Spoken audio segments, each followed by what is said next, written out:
Not all jellyfish live in the ocean. Some drift through the abyss of space, their luminous tendrils waving not through water but through the cosmic plasma of galaxy clusters. They do not pulse with life in the biological sense, yet in their own way, they are alive, changing, evolving, and creating. One of the most fascinating among them is a galaxy named JW100, a glowing structure with long, ethereal trails of stripped gas extending like arms through the vacuum of the universe. This isn't science fiction. This is cosmic reality. But before we continue, subscribe to the channel so you don't miss out on any of these videos. JW100 is not just a galaxy. It's a galactic paradox. While most galaxies seem to rotate calmly, nurturing stars and well-defined disks, JW100 is caught in a violent, transformative ballet. As it races through a dense galaxy cluster, forces beyond our everyday imagination begin to tear it apart.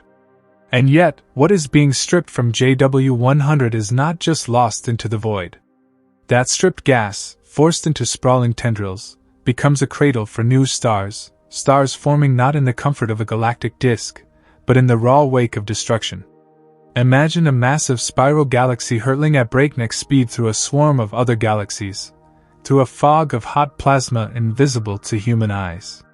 This galaxy, JW100, is pushing through that invisible fog, and the gas inside it, the very stuff that makes stars, is being ripped away by the force of its own movement. It's like a car speeding through a storm, water streaming off its surface. But in this case, the water is hydrogen gas, and the storm is the intracluster medium of a galaxy cluster. As the gas is pulled away, it doesn't simply vanish. It organizes into immense trailing structures, tentacles, rich with the seeds of new stars. In those tendrils, creation follows destruction. The nickname, Jellyfish Galaxy, is far more than metaphorical. These galaxies visually resemble their namesake, with a bright central body and long, trailing filaments of material drifting behind them. But unlike the drifting grace of a sea jellyfish, JW100 is caught in a battle, a violent encounter between internal gravity, external pressure, and cosmic motion. And JW100 is no minor example. It is among the most spectacular jellyfish galaxies ever observed. Its tendrils span tens of thousands of light-years, longer than the diameter of the Milky Way itself. They shine with the glow of fresh star formation, forming entire stellar nurseries outside the main body of the galaxy. In a sense, JW100 is birthing stars in exile, far from where they should have formed. This galaxy isn't just visually striking, it's scientifically priceless. JW100 is a cosmic laboratory, caught in an event we rarely get to observe while it's still unfolding. It lets us study not just galactic death, but also stellar birth in the most extreme environments. And it invites us to think about the life cycle of galaxies not as static or isolated, but as dynamic and deeply interconnected. So, as we begin this exploration of JW100, remember, this isn't the story of one galaxy. It's a window into how the universe recycles, how forces beyond human comprehension shape the structure of everything we see, and how even in the face of destruction, the cosmos continues to create. This is the story of JW100, the galaxy with tentacles. To understand what makes JW100 so extraordinary, we first need to understand what kind of galaxy it truly is. It doesn't neatly fit into the classic categories, spiral, elliptical, or irregular. Instead, it belongs to a much rarer and far more dramatic class known colloquially as Jellyfish Galaxies. These are galaxies that are undergoing a very specific, very violent transformation as they move through the dense environment of a galaxy cluster. They are being stripped, not just of their gas, but of their identity. The term, jellyfish, comes not from shape alone, but from motion, from interaction, and from consequences. These galaxies are in the middle of a violent encounter with the very space that surrounds them. As they speed through the intracluster medium, the superheated plasma that fills the space between galaxies in a cluster, they encounter a kind of resistance, almost like air against a moving car. Except in this case, the air is millions of degrees hot, thin but aggressive, and the car is a massive collection of stars, dust, gas, and dark matter. As the galaxy moves, this hot plasma exerts pressure on the gas inside the galaxy. That gas, loosely held compared to the stars and dark matter, gets swept away, ripped from its host like hair in the wind. This is not a small or surface-level effect. In jellyfish galaxies, this stripping reaches deep into the disk, sometimes pulling out material from the very core of the galaxy. And when that gas gets pulled out, it doesn't simply disappear. It stretches, it drifts, and sometimes it ignites.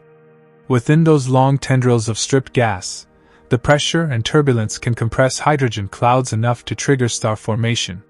So the galaxy, while it is being torn apart, is also lighting up with new stars, just not in the places we expect.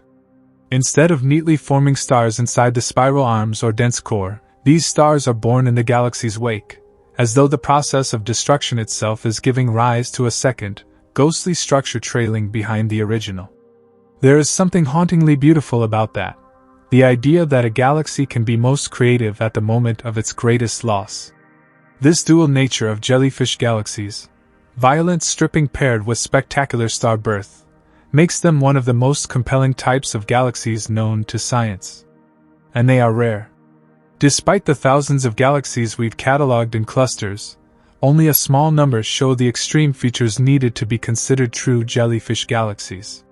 The stripping has to be severe. The tails have to be long and active. And the star formation must be visible, sometimes even detectable in ultraviolet or X-ray light. JW100 isn't just one of these rare examples. It's among the most vivid. Its tails are longer, its star-forming regions more prominent, its motion more turbulent. It isn't just a jellyfish galaxy, it's a textbook case, a reference point, an archetype. And that makes it invaluable to astronomers. Because jellyfish galaxies don't just show us what happens when a galaxy moves through a cluster, they show us how galaxies interact with their environment, how cluster dynamics influence galactic evolution, and how external forces can override the internal gravity that usually defines a galaxy's behavior. These galaxies are teaching us that galaxies are not self-contained systems, but fluid, fragile, and reactive bodies moving through a living, pressurized universe. As we study JW100, we're not just looking at a galaxy. We're watching physics in action: gravity, thermodynamics, hydrodynamics, turbulence, all playing out on scales that dwarf even our entire solar system. And that's what makes jellyfish galaxies, and JW100 in particular, not only rare, but essential. JW100 does not exist in isolation. Its hauntingly beautiful trails and glowing tendrils aren't merely the result of internal processes. They're the direct consequence of the environment it moves through. JW100's home is the Abell 2626 galaxy cluster, a region of space that is both dazzlingly crowded and brutally hostile. And that environment, more than anything else, is what's sculpting JW100 into the jellyfish-like marvel we see today. Abell 2626 is what astronomers refer to as a galaxy cluster, a gravitationally bound assembly of hundreds of galaxies, all swirling through a shared volume of space. These clusters are among the largest structures in the universe, and they don't just hold galaxies. They're filled with something far more dangerous, a superheated plasma known as the intracluster medium, or ICM. This plasma is incredibly hot, millions of degrees, and though it's so diffuse that it would be considered a vacuum by earthly standards, its cumulative force across the vast expanses of space can exert staggering pressure on galaxies that dare to move through it. JW100 is one such galaxy. As it plunges through Abell 2626, it's moving through a literal storm of hot particles and electromagnetic chaos. Unlike the nearly empty stretches of intergalactic space, this environment is dense by cosmic standards, and every motion through it comes with a cost.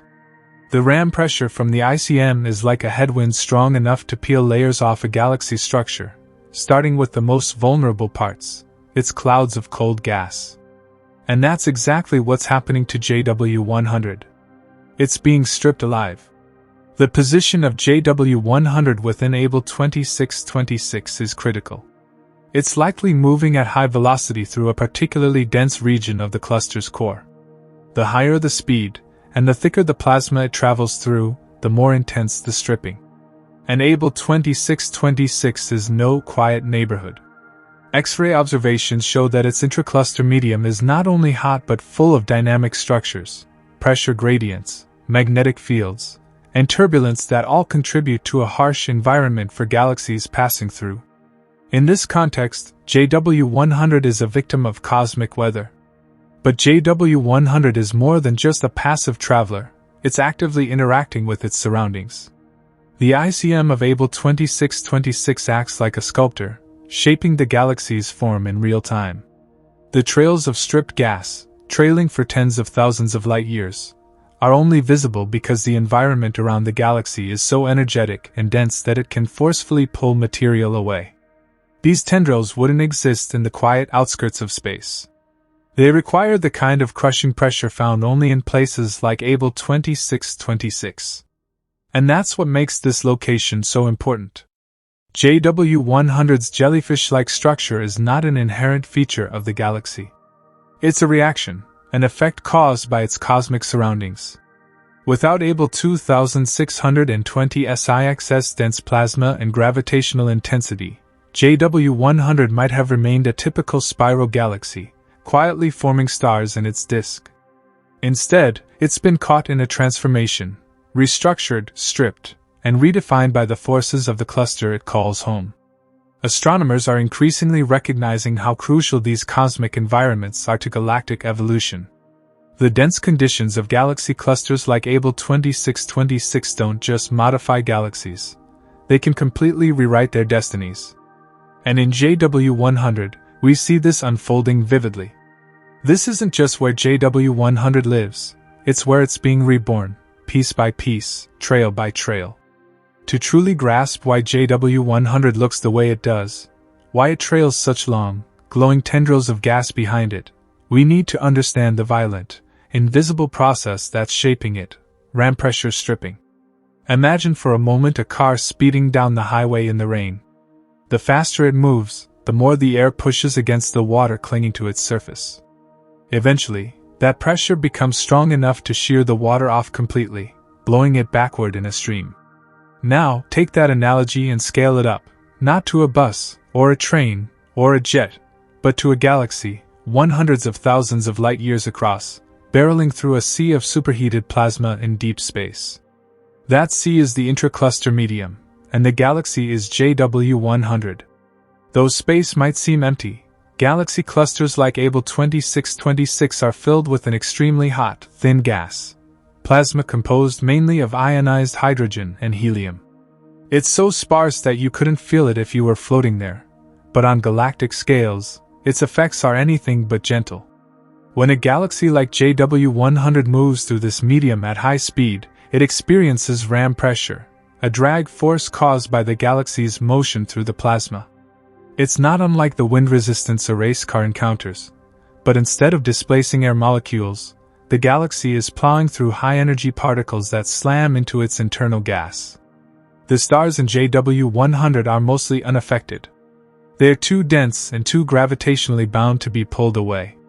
But gas, the diffuse hydrogen and helium clouds that serve as raw material for star formation, is much more vulnerable. It floats within the galaxy's gravitational well but doesn't have the anchoring mass of stars. As JW100 cuts through the cluster, the ram pressure builds. At first, only the outermost gas might be disturbed. But over time, as the galaxy accelerates or ventures deeper into denser regions of the cluster, the pressure mounts until entire layers of gas are stripped away. The effect is both elegant and devastating. Gas begins to peel off the leading edge of the galaxy and is swept behind it, creating the distinctive jellyfish-like tails that give galaxies like JW100 their name. This isn't just a gentle trail of vapor, it's a torrent of material, sometimes stretching for tens of thousands of light years. The process can continue until a large percentage of the galaxy's star-forming gas is gone. And here's where the story becomes even more complex. The stripped gas doesn't simply disperse into the void. As it's pulled away, it begins to cool, compress, and under the right conditions, collapse into dense pockets. In those pockets, new stars are born. It's one of the most poetic phenomena in the cosmos, destruction creating creation. The very act of losing gas gives rise to the birth of new suns, outside the galaxy's traditional boundaries. This duality, loss within, life without, is what defines the visual and scientific allure of jellyfish galaxies. The core of the galaxy is left gas-starved and increasingly passive, while its former fuel floats behind in luminous streams, igniting new generations of stars far from home. And JW100 is an extreme example. Astronomers believe it's moving at an immense velocity through a particularly dense region of the intracluster medium, making the ram pressure it experiences unusually intense. It's like driving into a hurricane.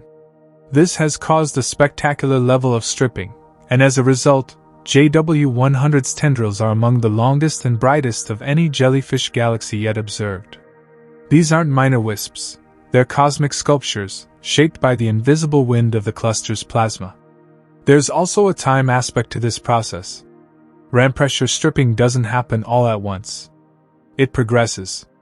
Early on, only the outermost layers of gas may be disturbed. But as the galaxy moves deeper into the cluster or its velocity increases, the stripping becomes more severe. JW100 is thought to be midway through this transformation, making it a rare opportunity for astronomers to study the process in action. Observations of JW100, especially through instruments like the Muse spectrograph on the Very Large Telescope, VLT, have allowed researchers to map the motion of gas and stars in exquisite detail. These studies reveal that gas is not only being pulled out, but also being compressed and twisted, forming vortices, eddies, and filaments, patterns born of fluid dynamics on a galactic scale. It's turbulence, like smoke caught in wind tunnels, but stretching over distances that would take light tens of thousands of years to cross. What's more, JW100's experience helps astronomers understand how galaxies evolve in dense environments. In the vast emptiness of space, isolated galaxies can go about their lives relatively undisturbed. But within clusters, interactions like ram pressure stripping are frequent and unavoidable. The fate of JW100 is a warning to all galaxies that dare to enter the gravitational arena of a cluster like Abell 2626. You will be changed. And yet, this process is not necessarily tragic. While JW100 is losing the gas it needs to form stars in its core, it's also contributing to the ecosystem of the cluster. The stripped material becomes part of the intergalactic medium, possibly fueling other galaxies, enriching the surrounding plasma with heavier elements, or even forming new structures. In this way, ram pressure stripping becomes a form of cosmic recycling. The study of ram pressure stripping also bridges multiple fields in astrophysics, combining galactic dynamics, fluid mechanics, plasma physics, and stellar evolution. It's a living laboratory, observable only when the conditions are right. And JW100 offers one of the clearest windows into that laboratory we've ever found. To grasp just how crucial this process is, consider the long-term effects. As JW100 loses its star-forming gas, it is slowly being converted into what astronomers call a quenched galaxy, a galaxy that no longer has the fuel to form new stars. Over millions of years, it will fade, its vibrant blue star-forming regions disappearing as only old, red stars remain. The galaxy's structure may stay intact for a while, but without the ability to regenerate, it becomes a fossil, a snapshot of a galaxy that once lived, stripped by the wind of its environment. So when we look at JW100, with its glowing tentacles and drifting trails, we are seeing a transition frozen in time, a galaxy in the act of becoming something else entirely. This is what ram pressure stripping does. It doesn't just alter a galaxy's appearance, it redefines its destiny. The tendrils trailing behind JW100 are more than just remnants of violence. They are tapestries of transformation, alive with the fire of newborn stars.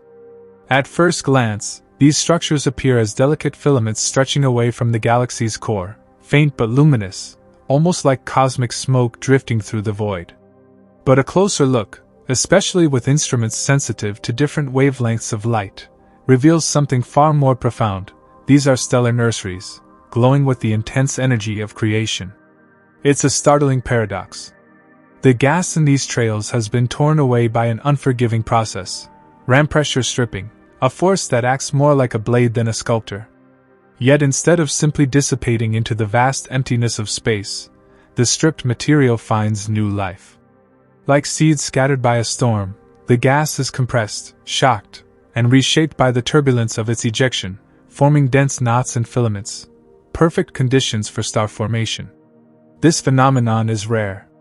In most galaxies, stars are born in well-shielded regions, deep within spiral arms or the galaxy's central disk, where gravity quietly collects gas and dust into clouds, and where internal processes gradually trigger collapse and fusion. But in JW100, these stars are being born in the aftermath of trauma, outside the gravitational comfort of the galaxy's body, in the chaotic and unstable environment of the intergalactic medium. The tendrils themselves are not uniform structures. They are long, trailing columns made of ionized hydrogen gas, sometimes broken by gaps, sometimes flaring with brilliant regions of emission, signs that intense radiation is being produced nearby. That radiation, in many cases, comes from young, massive stars, the kind of stars that live fast and die young, emitting enormous amounts of energy in ultraviolet light. Their presence confirms that the gas isn't just cooling, it's actively forming new stellar populations. Telescopes like the Hubble Space Telescope and the Multi-Unit Spectroscopic Explorer, MUSE, on the Very Large Telescope have allowed scientists to peer into these tendrils and map their contents in 3 dimensions. Spectroscopy reveals the composition, velocity, temperature, and density of the gas. It shows that different parts of the tendrils are in different stages of star formation. Some regions are just starting to collapse, while others already host clusters of young stars, glowing hot and blue against the darker backdrop of space. This is what makes JW100 so exceptional. Many jellyfish galaxies show signs of stripping, but only a handful exhibit ongoing star formation within their tails. And fewer still show it as clearly and dramatically as JW100.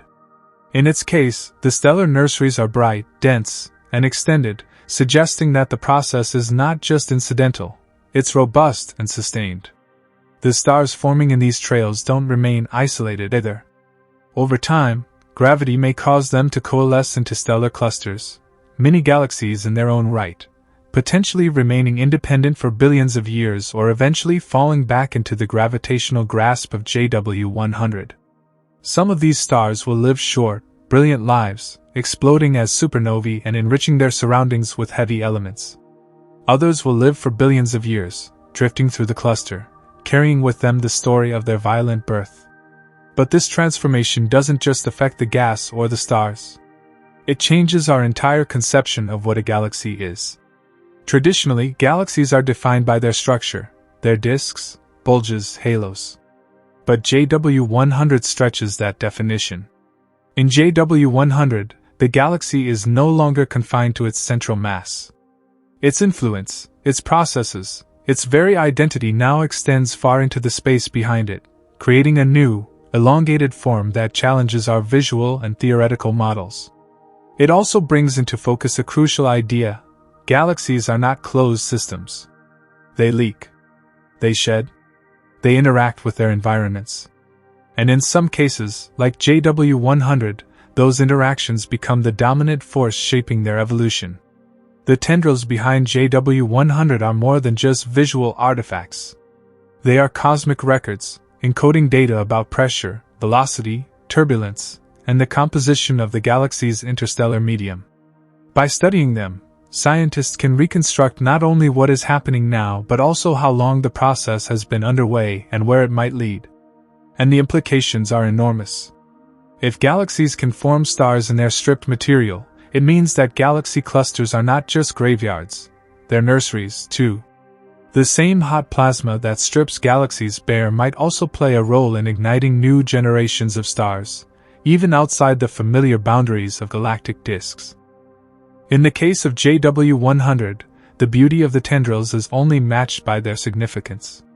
They are bridges between destruction and creation, between past and future. They offer a glimpse into the forces that govern galactic life cycles and hint at a more complex, interconnected universe than we ever imagined.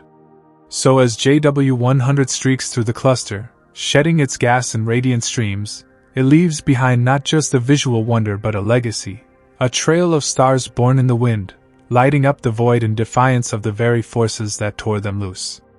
At first glance, the tendrils trailing behind JW100 appear as ghostly wisps, elegant yet delicate, stretching for tens of thousands of light years into the darkness.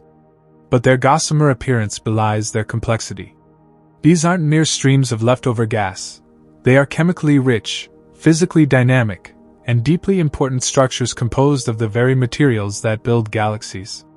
To understand the tendrils is to understand the ingredients of galactic life, because within them lie the raw elements of both death and rebirth. The dominant component of the tendrils is hydrogen gas, the most abundant element in the universe, and the essential fuel for star formation. But hydrogen in space isn't all the same. In the tendrils of JW100, we find multiple forms: neutral hydrogen, which floats invisibly through space; ionized hydrogen, which emits light when excited by nearby young stars; and molecular hydrogen, the cold, dense form that condenses into clouds and ultimately collapses to form new stars. These various forms exist in a delicate balance, shaped by the environment they occupy and the turbulence that created them.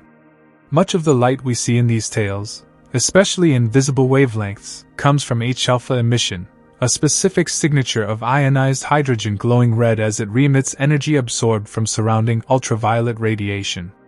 This glow is a beacon to astronomers, revealing where hydrogen is not just present, but active, energized, and interacting. It's a tracer for processes both violent and creative, highlighting the zones where energy is being transferred, stars are being born, and the gas is still reacting to the trauma of being stripped from its galactic home. But hydrogen isn't the whole story. Alongside it, the tendrils carry interstellar dust, tiny, solid particles made of carbon, silicon, oxygen, and metals, formed in the atmospheres of aging stars and scattered by supernovae. Though these dust grains are microscopic, their impact is vast. Dust plays a key role in shielding molecular clouds from radiation, allowing the gas inside to cool and condense. In a way, dust acts like insulation, protecting the stellar nurseries and helping gravity do its work. This presence of dust is significant because it indicates that the material being stripped from JW100 isn't just the lightweight outer envelope of the galaxy, but deeper, enriched interstellar medium, containing the byproducts of billions of years of stellar evolution. It means that the gas trails don't represent a thinning outer layer, but a true extension of the galaxy's internal chemistry, its memory, its potential, its future. Embedded within this mix of gas and dust are newborn stars. Observations in the ultraviolet and blue wavelengths reveal clusters of hot, young stars, O and B-type stars, massive and short-lived, burning bright in the cold aftermath of galactic violence. These stars are crucial indicators. They don't live long, just tens of millions of years, so their presence tells us that star formation is happening right now, and not millions of years ago. These stars illuminate the gas around them, shaping the tendrils' appearance, heating pockets of hydrogen into glowing regions, and seeding the area with energy and momentum. In addition to newly forming stars, some of the stripped tendrils may also harbor protostellar objects, dense gas clumps in the early stages of collapse. These are harder to detect, as they don't yet shine with nuclear fusion, but they represent the next wave of stellar birth. In the tails of JW100, this layered timeline exists all at once: diffuse hydrogen cooling, clumping into molecular clouds, protostars beginning their journey, and young, hot stars already blazing in brilliant ultraviolet arcs. One of the most surprising discoveries is that some of these stars and gas clouds are forming far from the galaxy's gravitational center, in regions where the galaxy's influence is already fading. This suggests that the intracluster medium itself, the very force responsible for stripping JW100, might also be contributing to the compression and cooling of the gas, catalyzing star formation in places we never expected it to occur. In other words, the very medium that destroys also creates. The tendrils, therefore, aren't just passive remnants. They are dynamic laboratories, evolving structures where matter is being recycled, processed, and reconfigured. They show us what happens when galactic material is torn free and subjected to external forces, how it behaves, how it changes, and what new structures it might form. Chemical analysis of the gas within JW100's tendrils reveals that it is enriched with heavier elements: carbon, nitrogen, oxygen, iron, all forged in previous generations of stars within the galaxy. This is critical because it means the new stars forming in the tails are not primordial, but born from recycled material, already infused with the complexity needed to form not just stars, but potentially planets and other systems. It's a glimpse into the cosmic circle of life, where even galactic death leads to generational renewal. What's also fascinating is how these tendrils interact with their surroundings. As they trail through the cluster, they are subjected to further turbulence, gravitational shearing, magnetic fields, and the potential influence of nearby galaxies. They may be twisted, fragmented, or even absorbed by other systems over time. The stars born in them may drift off into the cluster, becoming intergalactic orphans, stars without a galaxy, contributing to the faint diffuse light observed in many clusters. So when we observe the tendrils of JW100, we are not just witnessing a temporary phenomenon. We are observing streams of legacy, traces of what the galaxy once was, and seeds of what it might become.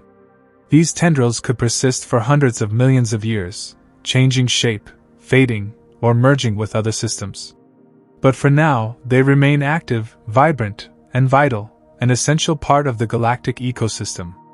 The gas, dust, and stars contained within them are the lifeblood of the universe, passed from one structure to another, endlessly recycled, endlessly reborn.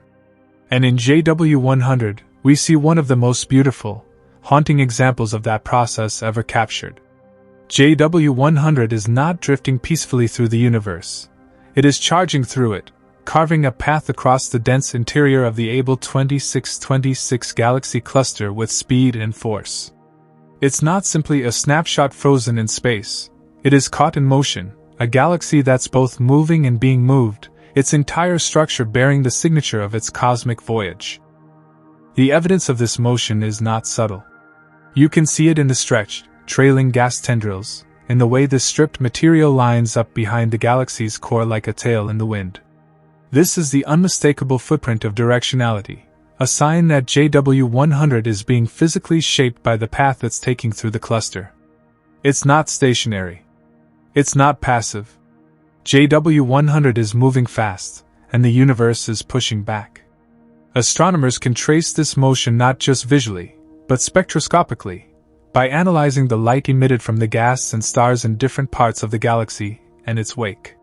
By measuring Doppler shifts, scientists can tell whether parts of the galaxy are moving toward or away from us, and by how much. These shifts reveal that JW100 isn't just being dragged backward like a flag in the wind. Its gas is being flung into three-dimensional space, shaped by turbulence, magnetic fields, and internal forces as the galaxy surges ahead. This turbulence is more than chaotic noise. It's the visible trace of ram pressure stripping in action.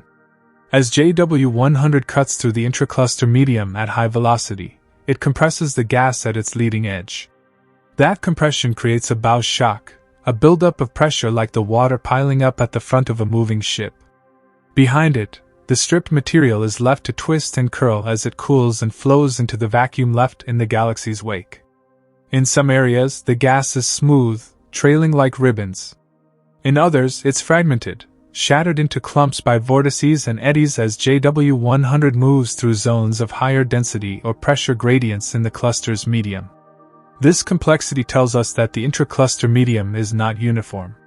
JW100 is not just moving through a still pool, it's plowing through a turbulent ocean of plasma, heated to millions of degrees, full of flows, waves, and magnetic structures that deflect and distort the trails it leaves behind. This active motion is crucial for understanding why the tendrils exist in the first place. If JW100 were still, or slowly drifting, the gas inside it would remain stable, comfortably held by the galaxy's gravity. But JW100's speed increases the ram pressure dramatically. Like wind speed increasing the pressure on a kite, the faster the galaxy moves, the stronger the force stripping its gas away. Simulations of jellyfish galaxies undergoing ram pressure stripping show how the shape and complexity of the gas tails directly correlate with velocity. At lower speeds, the stripping is subtle, thin wisps peel off the outer edge of the galaxy. At higher velocities, like those believed to be affecting JW100, the stripping becomes violent and explosive, with huge amounts of gas torn from deep inside the galaxy, flung backward, and reshaped into multiple layered tendrils. JW100's motion through Abell 2626 is not just fast, it's well-timed. The fact that we're seeing it mid-transformation is part of what makes it so fascinating. Ram pressure stripping is a transient phase in a galaxy's life. Eventually, the galaxy either escapes the densest regions of the cluster or slows down, and the stripping tapers off. Alternatively, it loses so much gas that there's nothing left to strip. But JW100 is right in the middle of that process, giving astronomers a rare window into a moment of rapid, visible change. That motion also tells us something about the galaxy's future. If JW100 continues at its current pace and trajectory, it will likely lose most of its remaining gas within a few 100 million years. That means star formation in its core will decline and eventually stop. The vibrant blue glow of young stars will fade, leaving behind a red, passive galaxy, a ghost of its former self, shaped by motion, silence, and time. But its stripped material, the gas and stars flung out behind it, will linger. Some of it will stay gravitationally bound, orbiting the galaxy like a trailing cloak. Some of it may fall into the cluster's central gravitational well, becoming part of the intracluster medium. And some of it, especially stars forming in the tails, may become free-floating, drifting through the cluster for billions of years, unbound to any single galaxy.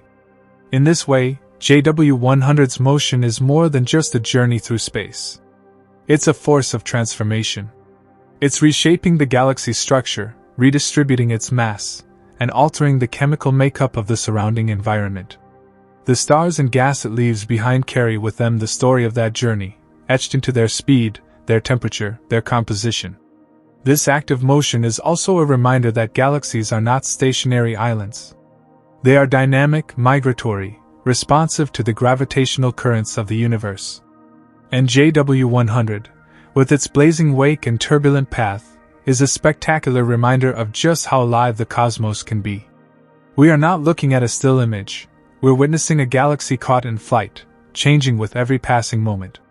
The haunting beauty of JW100's jellyfish-like appearance, the glowing tendrils that stream behind it like arms reaching into the void, did not arise by chance. They are not static ornaments. They are scars of interaction, shaped by speed, pressure, and the invisible violence of the galaxy's environment.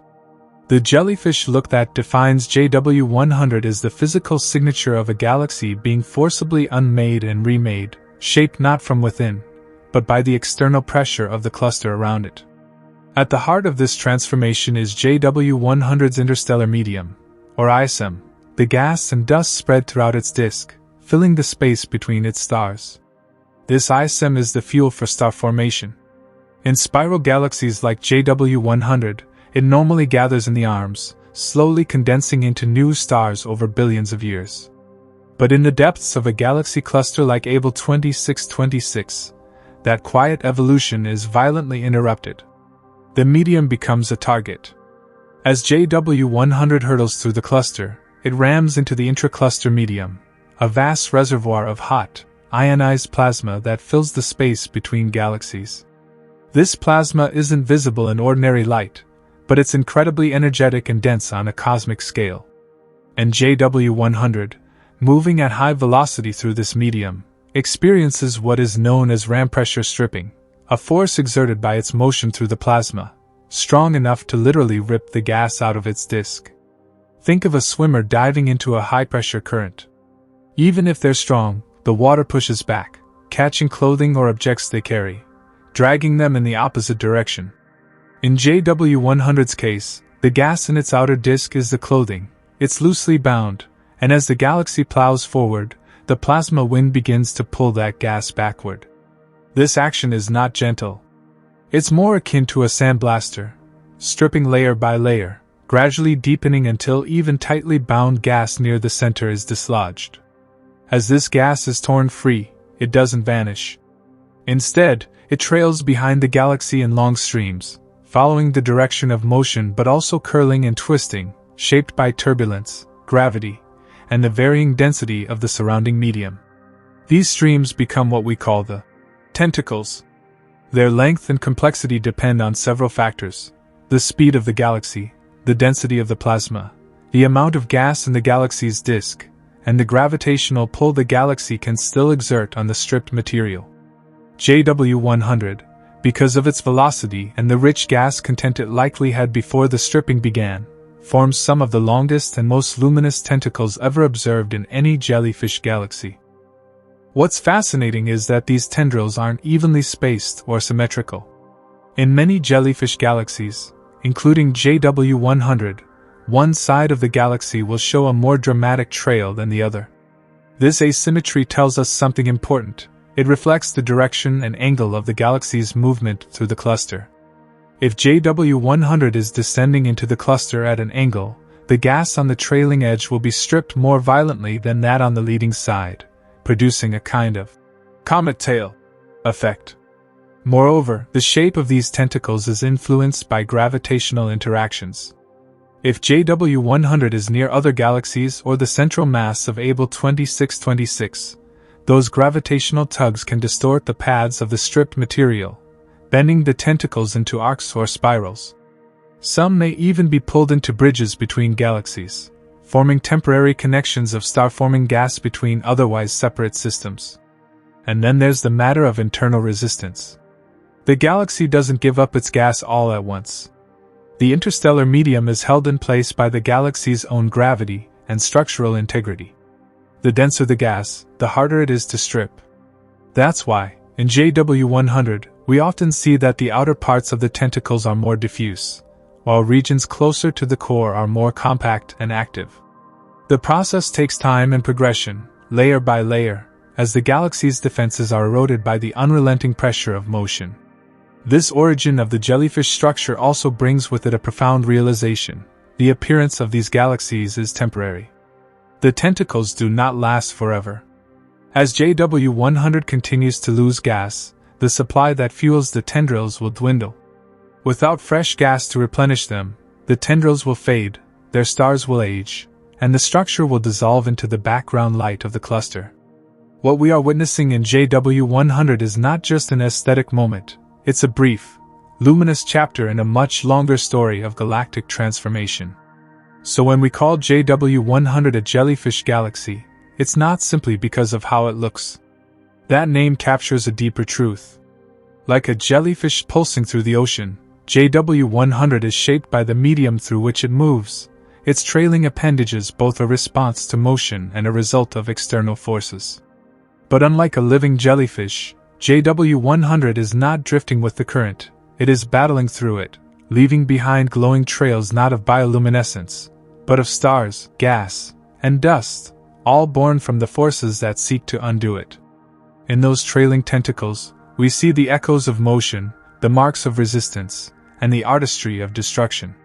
And we understand, finally, that the jellyfish look is not just a phase. It's a message, etched into the structure of a galaxy mid-transformation, revealing how the grand ballet of the cosmos never stops reshaping what it once created. When we think of galaxies losing gas, we often imagine a death sentence: the slow decline of star formation, the fading of brilliance, the beginning of galactic quiet. But JW100 tells a different story. In its case, loss doesn't mean the end, it means transformation. Stripped of its gas by the punishing winds of the intracluster medium, JW100 doesn't simply bleed into silence. Instead, it ignites. Along the tendrils of stripped gas, stars are being born, illuminating the galaxy's wake like glowing embers left behind by a passing fire. This process is extraordinary not just in its beauty, but in its implications. Star formation in galaxies typically occurs within the disk, protected by gravity and nourished by stable reservoirs of gas and dust. It's a sheltered, relatively predictable process. But in JW100, star birth is happening outside the galaxy's protective core, in streams of material that have been torn away, flung into a chaotic, unstable environment. And yet, stars are forming anyway. Astronomers have confirmed this with powerful instruments like the Muse spectrograph on the Very Large Telescope, and with deep imaging from the Hubble Space Telescope. What they found is unmistakable: clusters of hot, young stars embedded along the tendrils, glowing with intense ultraviolet light and ionizing the surrounding hydrogen gas. These are the fingerprints of recent and ongoing star formation, and they are not confined to isolated bursts. They are spread across tens of thousands of light years, stretching far beyond the galaxy's disk. The mechanism behind this is both violent and delicate. As the gas is stripped from JW100, it doesn't disperse uniformly into the void. Instead, the interaction with the intracluster medium causes shocks, turbulence, and compression, all the necessary ingredients for triggering gravitational collapse. In some regions, these shocks force gas clouds to squeeze inward, forming dense knots. In others, turbulence stirs the gas into filaments, some of which cool rapidly and begin the slow gravitational dance that leads to star birth. The result is a trail of stellar nurseries, lined with massive, short-lived stars that light up the surrounding material. These young stars are so energetic that they sculpt their environments, blowing bubbles into the gas, irradiating nearby dust, and creating glowing patches along the tendrils, each one a miniature echo of a galactic arm, but born far from the heart of the galaxy. And these stars are young. Their spectra reveal that many are less than 10 million years old, a blink of an eye in cosmic terms. That means the gas that formed them was stripped relatively recently, and that star formation is still active. In some of the brighter knots, astronomers have detected clusters of stars, potentially the precursors of bound stellar systems that may one day resemble globular clusters, or drift free as intergalactic wanderers, forever untethered from a parent galaxy. This is not the only place in the universe where stars are born from stripped gas, but JW100 is among the clearest and most spectacular examples. Its combination of massive trailing tails, ongoing gas loss, and dense star-forming regions makes it an ideal laboratory for studying this phenomenon. And it raises an intriguing question: how much of a galaxy's star formation might occur outside its body during episodes like this? If a significant amount of gas is converted into stars in the tendrils, JW100 could leave behind a trail of stellar systems, a kind of galactic fossil record, written not in gas but in living stars. These systems could persist for billions of years, orbiting within the cluster, colliding with other galaxies, or merging into new structures. They might be faint, scattered, and difficult to track, but they would carry with them the story of JW100's violent past. There's also a deeper implication here. The cluster itself becomes a participant in star formation. In stripping JW100's gas and helping trigger star birth within it, the intracluster medium is more than just a hostile environment. It's a co-creator. The forces that unmake galaxies also help forge new stars, and in doing so, they blur the boundaries between destruction and creation. What we see as loss from one perspective is, from another, the beginning of something new. In this cosmic crucible, JW100's transformation is not just internal, it spills outward, shaping the space around it.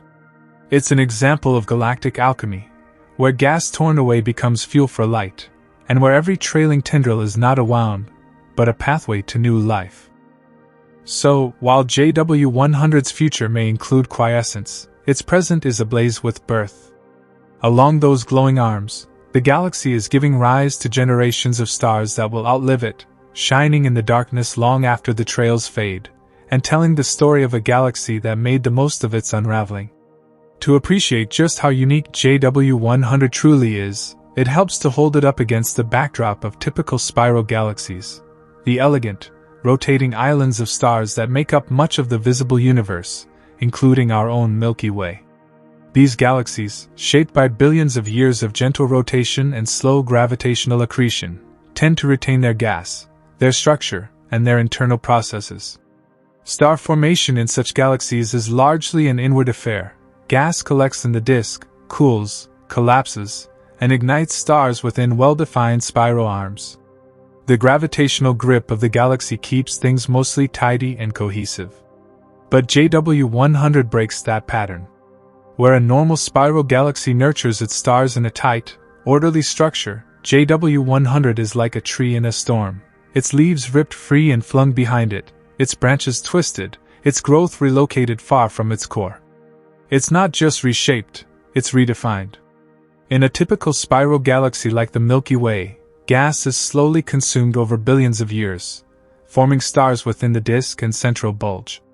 The process is regulated by gravity, internal pressure, supernova feedback, and magnetic fields, but it's largely contained within the galactic boundaries. Very little gas escapes unless the galaxy is disturbed by a merger or a particularly violent feedback event. These galaxies grow from the inside out, building stellar populations layer by layer, generation after generation, each one anchored to the disk that gave it birth.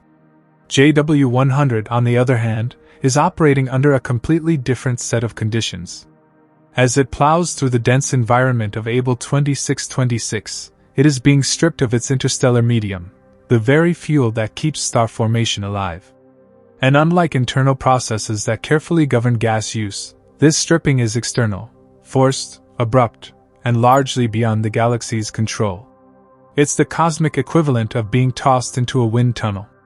What makes JW100 stand out even among jellyfish galaxies is the scale and intensity of this stripping.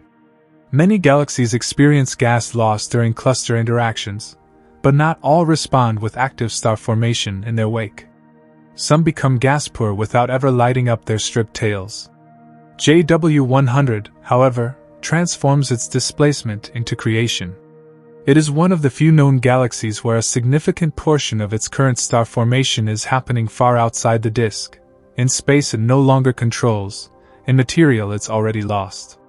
This leads to a striking visual and physical contrast. While most spirals concentrate their brightness in the core, JW100's glow is diffused, stretched along narrow arms that reach tens of thousands of light years into the surrounding void. The galaxy becomes asymmetric, uneven, and off balance, not just in appearance, but in function. Its evolution has been diverted. Its history is unfolding in reverse. Rather than accumulating material and building from within, it is expelling the ingredients of growth, and planting stars far from home. Other stripped galaxies, like those in the Virgo or Coma clusters, sometimes show partial trails, subtle hints of gas loss, or star formation cut short by environmental effects. But few exhibit the sheer complexity and luminosity of JW100's tail system. This puts JW100 into a rare class, galaxies so thoroughly affected by their environment that they can no longer be fully understood by internal dynamics alone. You have to consider the larger cosmic context, the motion, the pressure, the interactions on cluster scales. And this contrast between JW100 and ordinary spirals doesn't just tell us about one galaxy. It tells us about how environment shapes galactic fate. Spiral galaxies in isolation, left undisturbed, may continue forming stars for billions of years, evolving slowly, predictably. But those that enter dense clusters like Abell 2626 face a much more volatile journey. Their gas can be stripped, their shapes distorted, their timelines accelerated. JW100 is a case study in extreme environmental influence, revealing what happens when a galaxy no longer operates under its own terms. Even the location of star formation, outside the disk, is profoundly unusual. In traditional spirals, stars form where gas is stable, shielded from harsh external forces. In JW100, they form where gas was violently ejected. The fact that star formation can even occur in this stripped material is remarkable.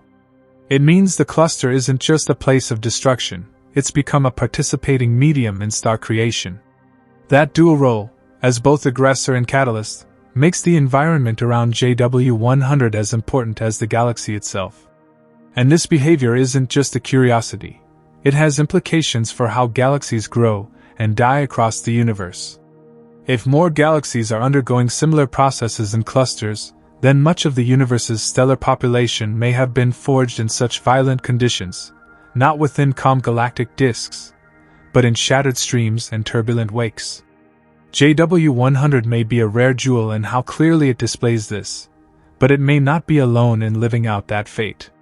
By comparing JW100 to other galaxies, we begin to see just how elastic galactic evolution can be. A spiral galaxy isn't guaranteed to remain spiral. Star formation isn't bound to disks. And the rules that apply to the Milky Way do not apply everywhere. In JW100, we see a different rulebook being written, one in which motion, pressure, and chaos become the primary forces of creativity. So when you look at JW100, and then back at a peaceful spiral galaxy like Andromeda or our own Milky Way, understand this: they may look similar, but they are evolving under radically different conditions.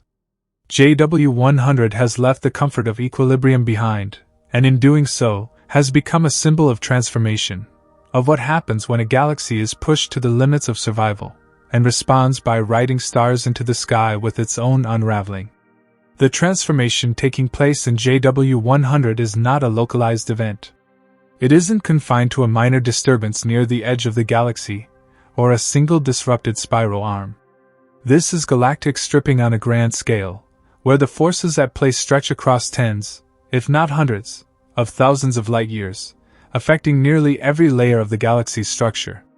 It's not an isolated flicker of change, it's a full-body, cosmic upheaval, tearing away the galaxy's essence, reshaping it in the process, and leaving behind a luminous trail that rewrites its identity. Galactic stripping, particularly of the kind JW100 is undergoing, is fundamentally a large-scale environmental interaction. As the galaxy rushes through the dense plasma of Abell 2626, the hot intracluster medium doesn't just reach the outermost fringes of the disk. It presses deep into JW100's structure, exerting pressure across its entire face, stripping gas layer by layer, starting with the loosely bound outer material and working inward. The extent of this is colossal, not just because of how much gas is being stripped, but because of how far and wide that gas is being carried once removed. Tendrils stretching over 100,000 light-years, longer than the Milky Way's diameter, testify to this scale. And this isn't rarefied vapor floating away gently into space. It's dense enough to birth stars, thick enough to emit across multiple wavelengths, and structured enough to form filaments, arcs, and knots. The gas being pulled away is not a wisp, it's a river, and the current stretches across intergalactic distances. This kind of stripping changes the morphology of the galaxy itself. JW100's once symmetrical spiral structure becomes distorted. Its disk warps under the stress. Spiral arms become uneven or truncated, gas lanes are torn out of alignment, and the central bulge becomes exposed, still holding onto its stars, but surrounded by fading echoes of its former spiral form. Over time, this stripping may leave the galaxy unrecognizable as a spiral, instead evolving into a gas-poor elliptical or lenticular galaxy, drained of the material needed to sustain its structure. We see this happening not just in JW100, but across the universe, wherever dense clusters host spiral galaxies. Observations of clusters like Coma and Virgo show dozens of galaxies undergoing similar transitions. However, in many of those cases, the stripping is partial or earlier in the process. JW100 stands out because we are witnessing the midpoint of a total transformation, with long, coherent tails visible in real time, confirming just how extensive and long-lasting the stripping process can be. And the grand scale doesn't stop at JW100 itself. The cluster environment is vast and crowded. The stripped gas from JW100 doesn't just vanish into nothing, it becomes part of a larger ecosystem. Some of it may fall into the cluster core, merging with the intracluster medium. Some may drift and mix with the debris of other stripped galaxies. Some might form stars that later drift into intergalactic space, forming a diffuse stellar halo around the cluster that's visible only in the faintest light. Astronomers have even discovered that the total amount of light in galaxy clusters coming from stars not bound to any one galaxy, so-called intracluster light, can be significant. JW100, and galaxies like it, are a likely source of that light. Stripped on a grand scale, shedding not just gas but entire stellar populations, these galaxies contribute to a diffuse glow that fills the space between galaxies. It's a quiet testament to past violence, light shining where no galaxy remains. Furthermore, the stripping process doesn't occur all at once. It evolves over hundreds of millions of years, gradually removing gas from outer to inner regions. As it does so, the star formation in the galaxy declines from the edges inward, a phenomenon known as outside and quenching. JW100, actively forming stars in its stripped tails while showing signs of gas depletion near the core, is a vivid snapshot of this phase. It shows that galaxy transformation isn't just an event, it's a drawn-out, structured, and highly coordinated process across an enormous scale. And with JW100, we see a galaxy that is living this process out in full view. Its luminous tentacles are cosmic filigree, trailing behind a body that is being eroded from the front, reshaped by velocity and pressure. Its structure is unraveling like thread from a spool, but in doing so, it's illuminating the paths that galaxies take as they evolve in dense cosmic environments. This stripping, then, isn't just a quirk, it's a dominant mode of transformation for galaxies that venture into clusters. It is a mechanism of environmental evolution, capable of turning thriving spiral galaxies into starless husks, or triggering bursts of star formation outside the usual galactic habitats. JW100 is one of the clearest, most dramatic examples of what this looks like on a galactic scale, and it forces us to reimagine what it means for a galaxy to evolve. Not as a solitary island growing in peace, but as a fragile structure, moving through currents stronger than itself, shedding pieces of its identity, and becoming something new. Space may seem like a vast, silent emptiness, but for galaxies like JW100, it's anything but peaceful. Galaxies don't drift alone in the cosmos. They live in communities, cosmic cities called clusters, where hundreds or even thousands of galaxies crowd together, bound by gravity and surrounded by a sea of hot, invisible plasma. These clusters, like Abell 2626, are more than just gatherings of galaxies. They are intense pressure cookers, places where forces beyond a single galaxy's control dictate its evolution, structure, and even its survival. Environmental pressure in space isn't the kind of pressure we feel on Earth. It's more subtle, more diffuse, and far more relentless. Inside galaxy clusters, space is filled with what's called the intracluster medium, a superheated, extremely thin plasma composed of ionized hydrogen and helium. Though it's not dense by human standards, far more tenuous than any vacuum we could make in a lab, it is significant on cosmic scales. It has mass, motion, and momentum, and when galaxies like JW100 dive into it at high speeds, sometimes over 1,000 kilometers per second, it becomes a powerful force capable of reshaping galaxies entirely. This interaction produces a type of pressure known as ram pressure, like the wind a motorcyclist feels when speeding down a highway. It doesn't push on solid structures like stars or dark matter, but it slams into the galaxy's gas, especially the loosely bound interstellar medium. Over time, this environmental pressure strips gas away, either peeling it off slowly or blasting it out in a sudden, dramatic flow. The result is not only the loss of star-forming fuel, but also a visual transformation, trails of gas, compressed regions of star formation, and ultimately a galaxy whose growth has been forcibly arrested. But ram pressure isn't the only environmental factor at play. Clusters are gravitationally complex, and galaxies moving through them feel tidal forces, stretches and compressions caused by the uneven pull of gravity from nearby structures. These forces can distort a galaxy's shape, stir up its stars and gas, or even tear it apart if it passes too close to a massive neighbor. In addition to that, interactions between galaxies themselves, close flybys, minor mergers, or direct collisions, add another layer of pressure, causing more chaos in already vulnerable systems. Then there's thermal pressure, the effect of the hot plasma pushing back against the galaxy's cold gas. This contributes to heating and dispersing the stripped material, making it harder for it to cool and collapse into stars. And over longer periods, the cumulative effect of all these pressures leads to a phenomenon known as strangulation, where a galaxy loses the ability to replenish its gas, starving its star formation from the inside out. JW100 is a case study in how overwhelming these environmental effects can be. In isolation, it might have lived a long life as a spiral galaxy, gradually forming stars in its disk, consuming gas at a steady pace. But the dense, dynamic environment of Abell 2626 has rewritten that fate. Here, JW100 is surrounded by constant external stress. Its motion through the cluster turns the space around it into a wall of resistance. The hotter, denser regions of the intracluster medium hammer at its gas reserves, and the gravitational tides of nearby galaxies and the cluster core exert constant pull. What's crucial to understand is that this isn't a rare event.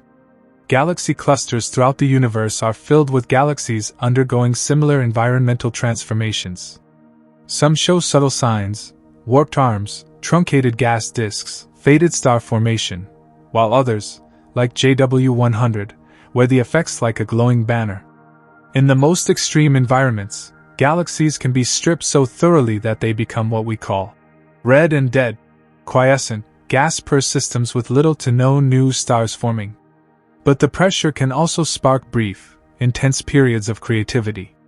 Compressed gas in the tails, as we see in JW100, ignites into starbursts, short-lived but spectacular. For a moment, the pressure that destroys also creates. This duality is one of the most fascinating aspects of cluster environments. They act both as agents of destruction and catalysts of beauty, ending one form of life while forcing the emergence of another.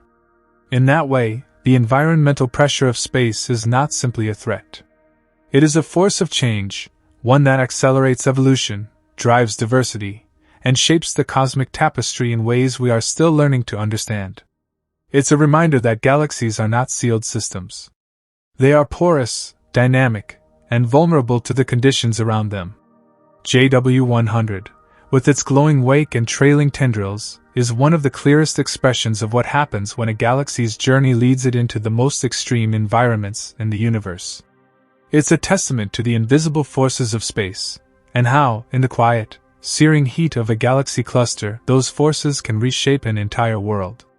For most of cosmic history, astronomers believed that stars form almost exclusively within the disks of galaxies, cradled in cold, dense clouds nestled between spiral arms, shielded from external forces by the galaxy's gravitational grip. This model has held true for countless systems, including the Milky Way, where star birth is a relatively ordered affair. But JW100 turns that idea inside out. It shows us that star formation isn't bound by the conventional blueprint. It can break loose from the confines of a galactic disk and emerge in the chaos of turbulence and destruction. JW100's long, glowing tendrils stretch far beyond the galaxy's structural boundaries, tens of thousands of light-years into the surrounding space. Within those tendrils, astronomers have observed hot, young stars, some barely a few million years old, shining defiantly in the stripped trails of gas. These stars were not born in the galaxy's disk. They formed in the wake, within clouds of gas torn violently from the galaxy by ram pressure stripping, and left exposed to the harsh environment of the cluster. This phenomenon, star formation outside the disk, challenges our understanding of how stars are born. Normally, star formation requires a certain degree of stability, cool temperatures, high density, and shielding from radiation and turbulence. But in the stripped tails of JW100, none of these conditions are ideal. The gas is moving, turbulent, and bathed in the hot, high-energy radiation of the intracluster medium. And yet, stars form. How is that possible? The answer lies in compression and chaos. As JW100 moves through the intracluster medium, its gas is stripped and dragged backward. But that gas doesn't disperse evenly. It gets caught in pockets of turbulence and colliding flows. The movement compresses some of the gas into dense knots, regions where pressure and gravity can overcome the turbulence, allowing molecular clouds to collapse and ignite star formation. It's a brutal, inefficient process compared to calm disk environments, but it works. Spectroscopic data supports this. Instruments like the Muse spectrograph on the Very Large Telescope have revealed emission lines typical of hot, young stars along the tails of JW100. These signatures are proof that massive stars are forming there, heating up the surrounding hydrogen gas and producing glowing nebulae akin to those seen in star-forming regions inside normal spiral arms. Some of these nebulae appear as bright clumps, scattered along the tendrils like fireflies in the dark. Others are more diffuse, suggesting more widespread but lower density star formation. And what's even more fascinating is that this process is sustainable, at least temporarily. As long as gas continues to be stripped and compressed, star formation can continue outside the disk. In fact, some studies estimate that a significant portion of JW100's current star formation rate is taking place in its tail, not within the galaxy proper. This represents a dramatic redistribution of creative energy, a shift in where and how the galaxy builds new stars. Such stars are born into a precarious fate. Some may remain gravitationally bound to the galaxy, slowly drifting back toward the disk. Others, however, may become intergalactic orphans, flung too far from their parent galaxy to return, left to drift through the cluster on their own. Over billions of years, these stars could contribute to the diffuse glow of the intracluster light, a dim but widespread population of stars unbound to any single galaxy. This kind of star formation in extragalactic tails isn't exclusive to JW100, but it is rare in its clarity. Similar processes have been observed in other jellyfish galaxies, like those in the GASP/GA's stripping phenomena in galaxies with Muse survey. However, JW100 provides one of the most dramatic and detailed examples, with multiple bright knots of star formation and a tail that rivals the main galaxy in complexity and scale. What JW100 teaches us is that the universe is far more adaptable than we once thought. Star formation is not limited to neat, protected regions. It can thrive in turbulence, survive in exposed regions, and persist even when the galaxy that spawned it is being torn apart. This revelation widens our understanding of how galaxies evolve, not just in terms of internal processes, but in how they interact with and respond to their environment. In JW100, star formation has been displaced, but not extinguished. It has moved to the outskirts, to the wake, to the trails of gas where gravitational order has given way to fluid dynamics and pressure waves. And yet stars shine. Their light is a testament to resilience, to the ability of matter to reorganize, to collapse, to ignite, even in the most unlikely of places. We once thought stars could only be born in safety. JW100 shows us they can be born in flight, in loss, in trails of gas caught in motion. JW100 isn't just another jellyfish galaxy. It is, in many ways, the poster child of this rare class. Among the known examples catalogued so far, JW100 stands out not only for the dramatic nature of its transformation but also for the sheer scale and luminosity of its stripped tendrils. These long, glowing trails are among the brightest and longest ever observed, making JW100 an exceptional case study in both galactic evolution and environmental influence on a cosmic scale. The tentacles of JW100 aren't minor features.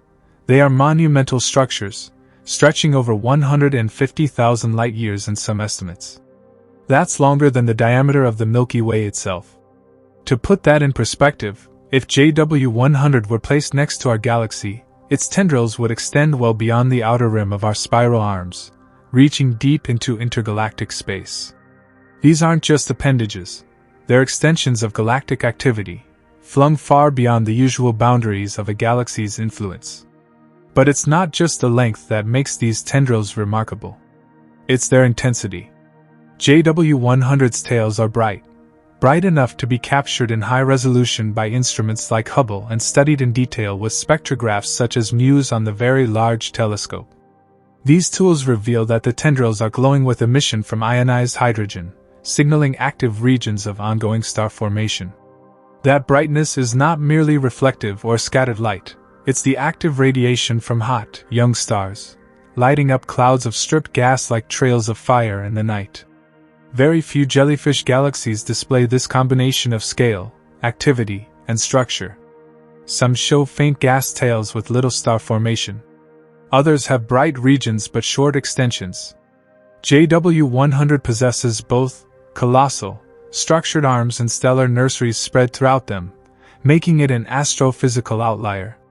It's not just experiencing stripping, it's thriving in the middle of it, forging new stars in places where galaxies typically fall silent. In fact, the ratio of star formation outside JW100's disk to the star formation within is one of the highest ever recorded. This means that JW100 isn't just showing us a side effect of stripping, it's demonstrating a new mode of galactic star production, one driven almost entirely by interaction with the surrounding cluster environment. That's part of what makes JW100 so scientifically valuable. It allows researchers to study processes that are rare, transient, and hard to catch in the act. The clarity of its tendrils, too, plays a role in its uniqueness. In many jellyfish galaxies, stripped material is diffuse, hard to resolve, or contaminated by background cluster light. But in JW100, the tails are clean, distinct, and well resolved. This clarity allows astronomers to map the motion of the gas, measure metallicity, track star cluster ages, and even analyze feedback effects, such as how new stars are impacting their birth clouds with radiation and stellar winds. It's a galaxy where the astrophysical canvas is visible in full. Another factor that elevates JW100 is its location in the sky and relative proximity, which, while still distant in human terms, places it within range of extensive study with modern observatories. Situated in the Abell 2626 cluster, JW100 benefits from the cluster's richness and the detailed X-ray data available from space telescopes like Chandra. This means researchers can study both the galaxy and the medium it's moving through, getting a comprehensive picture of cause and effect, what's pushing the gas, where it's going, and what it's turning into. JW100 has also become a benchmark for computer simulations. Its striking visuals and measurable parameters make it an ideal subject for models that attempt to replicate ram pressure stripping, gas dynamics, and star formation in non-traditional environments. In that sense, JW100 isn't just being observed, it's being recreated, pixel by pixel, in the computational laboratories of astrophysicists, helping to refine our understanding of how galaxies respond to extreme external forces. And then, beyond the data, there's the aesthetic power of JW100.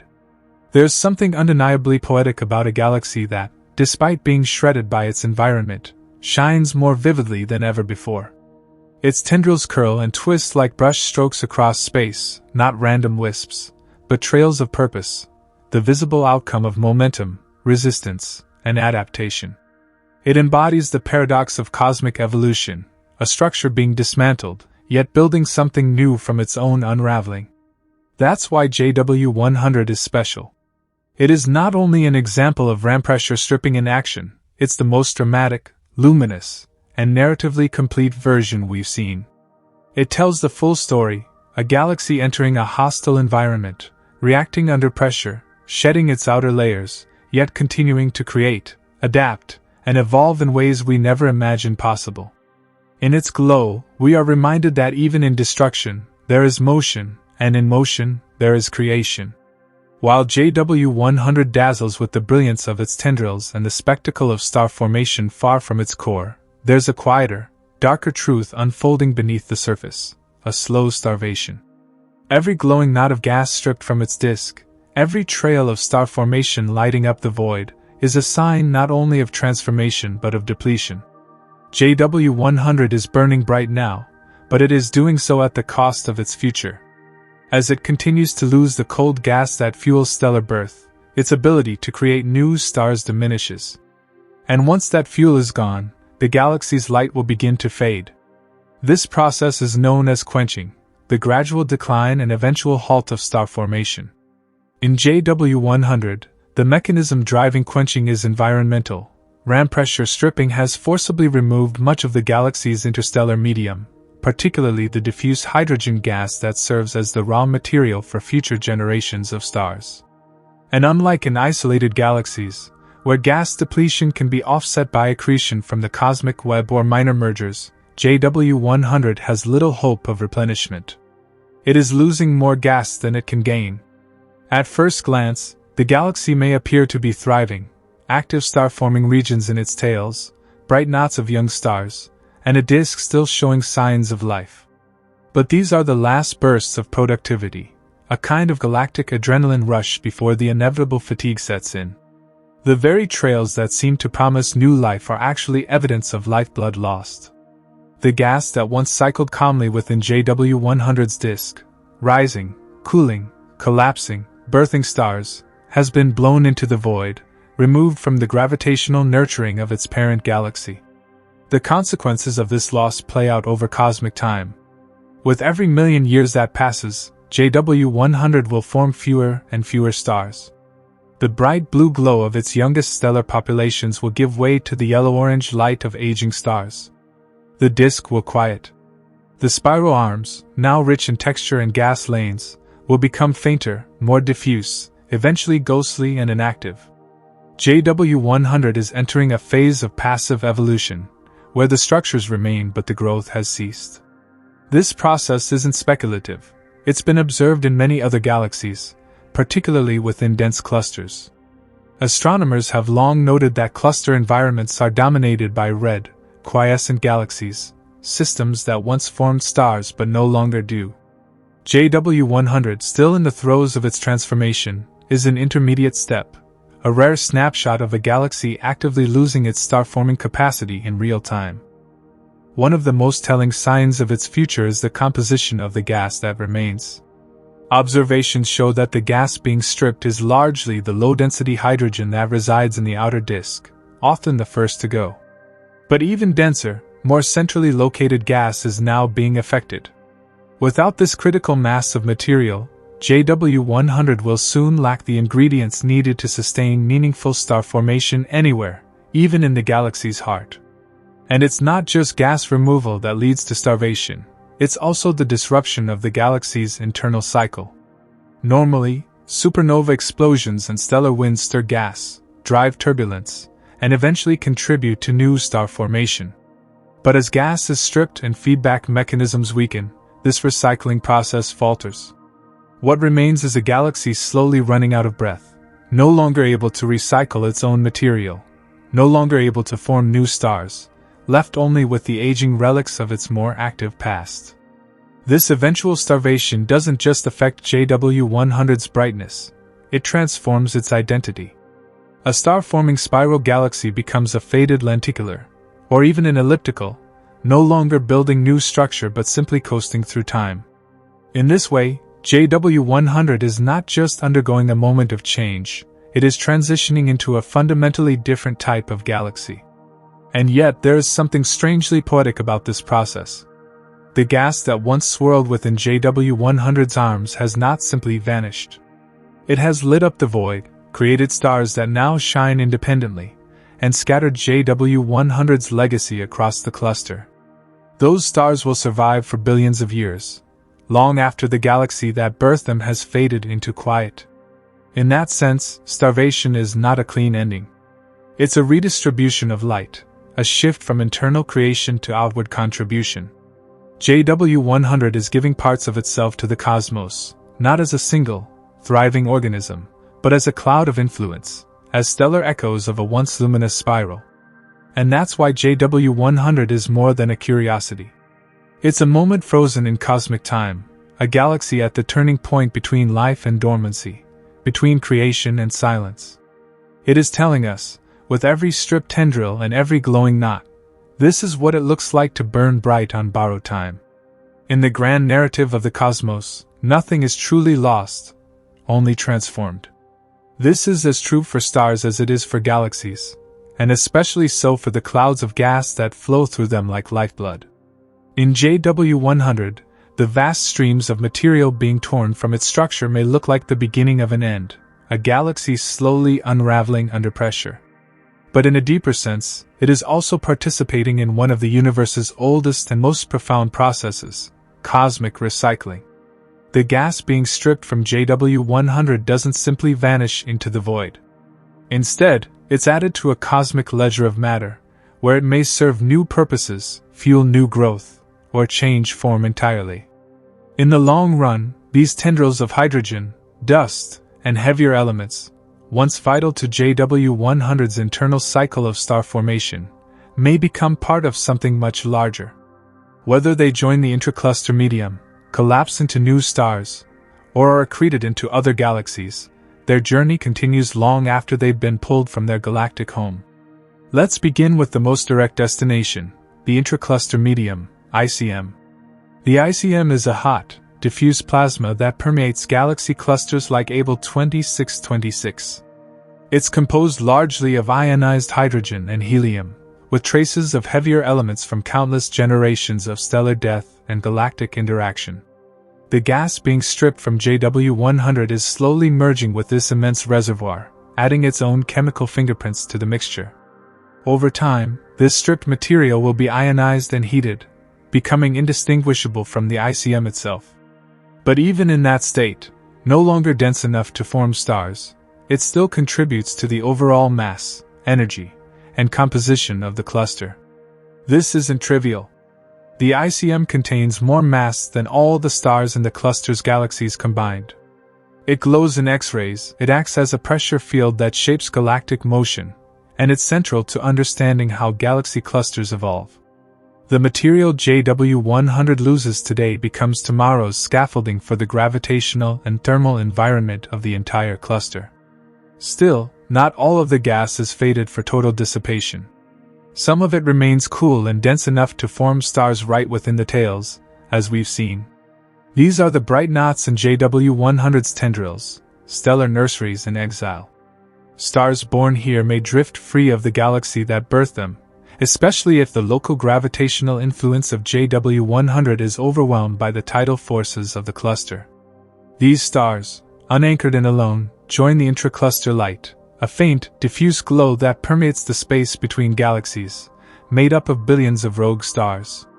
They are JW100's legacy scattered across the void.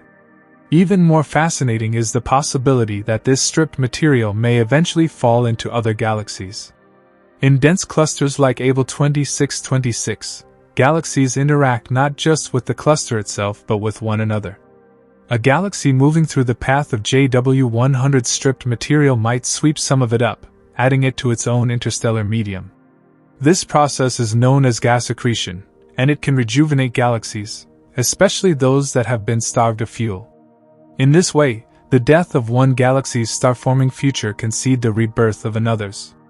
This recycling loop, where gas moves from one galaxy to the cluster medium, to another galaxy, and back into stars, may occur on timescales of billions of years. But it represents a powerful feedback mechanism, keeping the cycle of matter going even in environments where galaxies are being torn apart. It also ensures that no material is truly wasted. Every atom stripped from JW100 is still part of the universe's active matter, still part of the cosmic story. There's also a broader consequence to this recycling. As galaxies like JW100 lose gas and deposit it into the cluster environment, they enrich the intracluster medium with metals, elements heavier than helium. These elements are produced in stars and spread through supernovae. When galaxies shed gas, they don't just lose hydrogen, they also lose these heavier elements, which then circulate throughout the cluster. This has significant implications for the thermal balance and cooling behavior of the ICM. Clusters with higher metallicity cool differently and can experience cooling flows, which might, in turn, reignite star formation in their core galaxies. Thus, JW100 isn't just experiencing a personal transformation, it's contributing to the evolution of the cluster itself. Its gas, stripped and scattered, becomes a resource for other processes: heating, cooling, enriching, forming. In this way, JW100 is participating in a vast, interconnected system, where galaxies don't evolve in isolation but in complex dialogue with their environment. Cosmic recycling is not a neat process. It's turbulent, chaotic, and long-winded. But it's also beautiful in its continuity. JW100, by shedding its gas, is feeding a web of systems far larger than itself. That gas might light up another galaxy. It might cool and condense into new stars a million years from now. It might drift for eons, invisible in the cluster's X-ray glow, until gravity draws it back into form. This speaks to the deep unity of the universe, where destruction and creation are intertwined, where nothing is ever truly lost, only moved, transformed, repurposed. JW100, though it may one day fade as a galaxy, will leave its mark in 1,000 other places, in the stars it left behind, the light it scattered into the intracluster space, the medium it enriched, and the systems it influenced. We often think of galaxies as lone, majestic islands in the sea of space. But JW100 reminds us that they are also contributors to something larger. They give, they lose, they reshape the environments around them, and in turn, those environments reshape them. In the long dance of cosmic matter, JW100's role is both tragic and triumphant. Tragic, because it is slowly being stripped of its ability to create new life. Triumphant, because even in that loss, it is building the conditions for new beginnings elsewhere. That is the essence of cosmic recycling. In JW100, we are not merely witnessing a beautiful anomaly, we are observing a live demonstration of galaxy evolution, a glimpse into one of the fundamental ways galaxies are shaped, redefined, and ultimately transformed by their surroundings. It's a cosmic truth too often overlooked. Galaxies do not evolve in isolation. They are deeply entangled in the environments they traverse, responding to forces far beyond their internal dynamics. JW100, caught mid-transformation, shows us what that evolutionary struggle looks like: messy, dynamic, luminous, and deeply consequential. To understand why JW100 offers such a compelling look into galaxy evolution, we need to first consider what a normal, spiral galaxy might experience over billions of years. In isolation, it could slowly convert its internal gas into stars, forming new generations as older ones fade. Over time, it might develop grand design spirals, a well-fed central bulge, and a complex web of star clusters. Eventually, it would exhaust its fuel and begin to fade into a quieter, redder state. That's the calm version of galactic aging. But JW100 is evolving under pressure, and that changes everything. This galaxy is caught in the gravitational grip of a massive cluster, Abell 2626, a place filled with both visible galaxies and invisible, high-energy plasma. In such an environment, galaxies aren't free to follow a tranquil path. They're tugged, pulled, compressed, and stripped. JW100, by plunging into this violent arena, becomes a case study in environmental evolution, a transformation forced not by internal limits, but by external stress. The ram pressure stripping that JW100 experiences doesn't just remove gas. It triggers structural collapse and morphological reformation. The once coherent disk begins to fragment. Spiral arms may be disrupted. Star formation migrates from the core and arms to the tails and outskirts. This redistribution of activity is not random, it's a forced adaptation to pressure and motion, a response to conditions that are, quite literally, tearing the galaxy apart from the outside in. What JW100 shows us, more clearly than almost any other galaxy, is how quickly a galactic identity can shift. One moment it's a typical spiral, the next, it's shedding its gas, growing luminous tails, and becoming something entirely new. This transformation is a transitional phase, short-lived on cosmological timescales, but that's exactly what makes JW100 so valuable. Transitional galaxies are rare and fleeting, yet they contain the keys to understanding the complete life cycle of galaxies. In JW100's glowing tails, we see the birth of stars in conditions once thought hostile. In its shrinking gas reservoir, we see the beginning of star formation quenching. In its trajectory through the cluster, we see its future, a faded remnant, likely to become a gas-poor elliptical or lenticular galaxy, joining the silent majority of passive galaxies in the cluster. But even more importantly, JW100 represents the intersection of multiple evolutionary pathways. It is simultaneously a spiral galaxy undergoing stripping, a system forming stars in intergalactic space, a contributor to the intracluster medium, a galaxy experiencing morphological transformation, a future passive system in the making. This convergence of processes makes JW100 an evolutionary nexus, a single object through which multiple galactic forces are flowing and interacting. In broader terms, JW100 helps us decode the evolution of galaxy populations across cosmic time. Observationally, we know that the early universe was filled with gas-rich, star-forming galaxies, while the present-day universe, especially in clusters, is dominated by older, redder galaxies with little to no star formation. Something had to cause that shift. JW100 gives us the how. It shows the mechanism in action: stripping, quenching, transformation. Multiply that by the thousands of galaxies in every massive cluster, and you begin to understand how the makeup of the universe has changed so dramatically over the past 10 billion years. JW100 also has implications for the future of galaxies like our own. While the Milky Way currently resides in a relatively quiet corner of the cosmos, it's moving toward the Virgo cluster, a much larger and denser environment. In several billion years, as galaxies in our local group begin to merge and fall into larger structures, the same pressures that JW100 is experiencing today could befall us. JW100, in this sense, is not just a curiosity, it's a preview.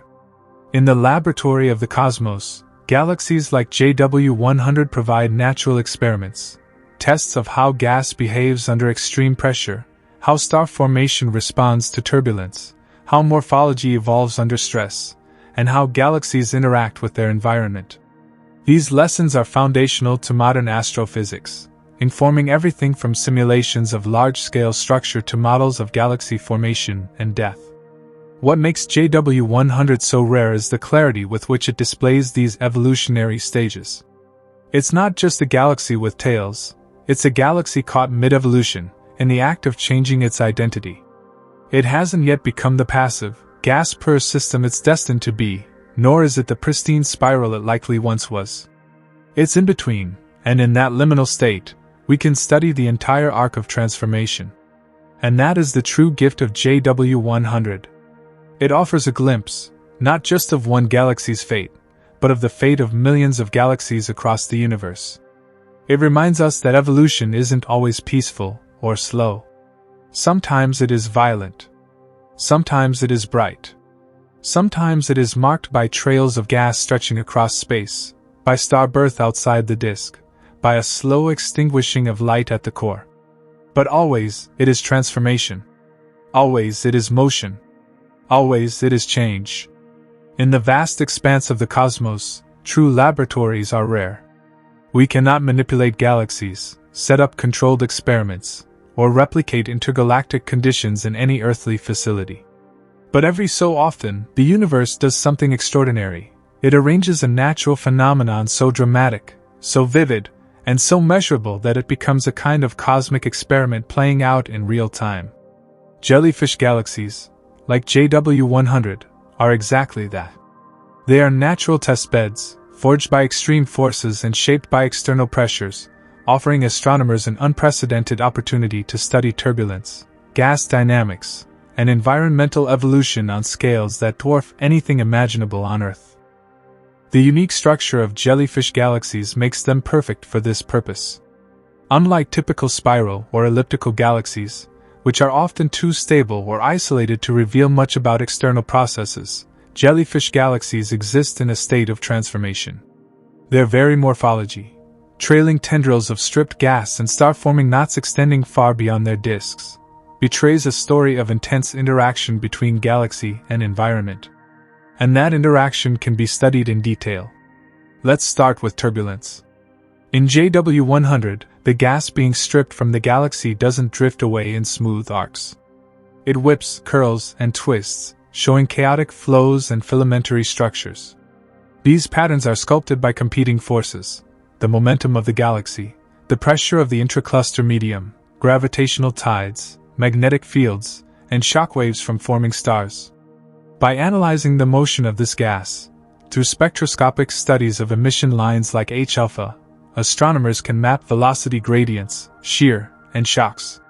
This is turbulence on an epic scale, revealing how gas behaves when stirred by galaxy-scale forces. And since turbulence affects everything from cloud collapse to star formation efficiency, understanding it is crucial to building accurate models of galaxy evolution. Next is pressure, specifically ram pressure.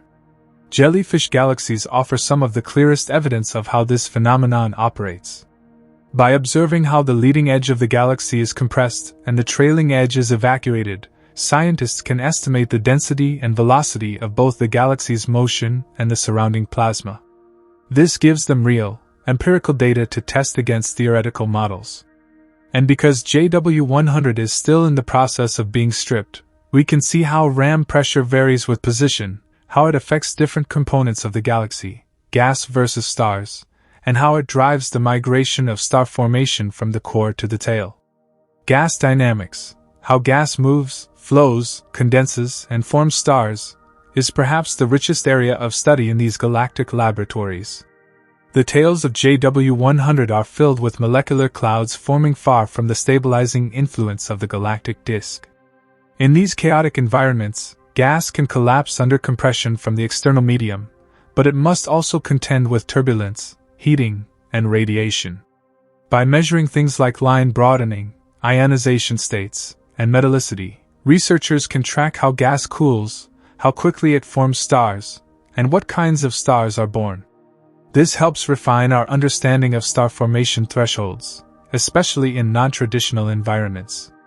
But jellyfish galaxies also teach us about feedback loops. The young stars forming in JW100's tails don't just sit quietly. They emit radiation, stellar winds, and eventually supernovae, all of which push back on the surrounding gas.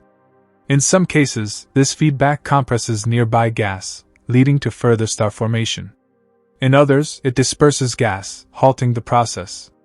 This complex interplay between feedback and flow is vital to understanding how starbursts begin and end, especially outside the safety of a galaxy's inner regions. Jellyfish galaxies also offer a rare window into multi-phase gas interactions. In the tendrils of JW100, astronomers can detect cold molecular gas, warm ionized gas, and hot X-ray emitting plasma all coexisting and interacting.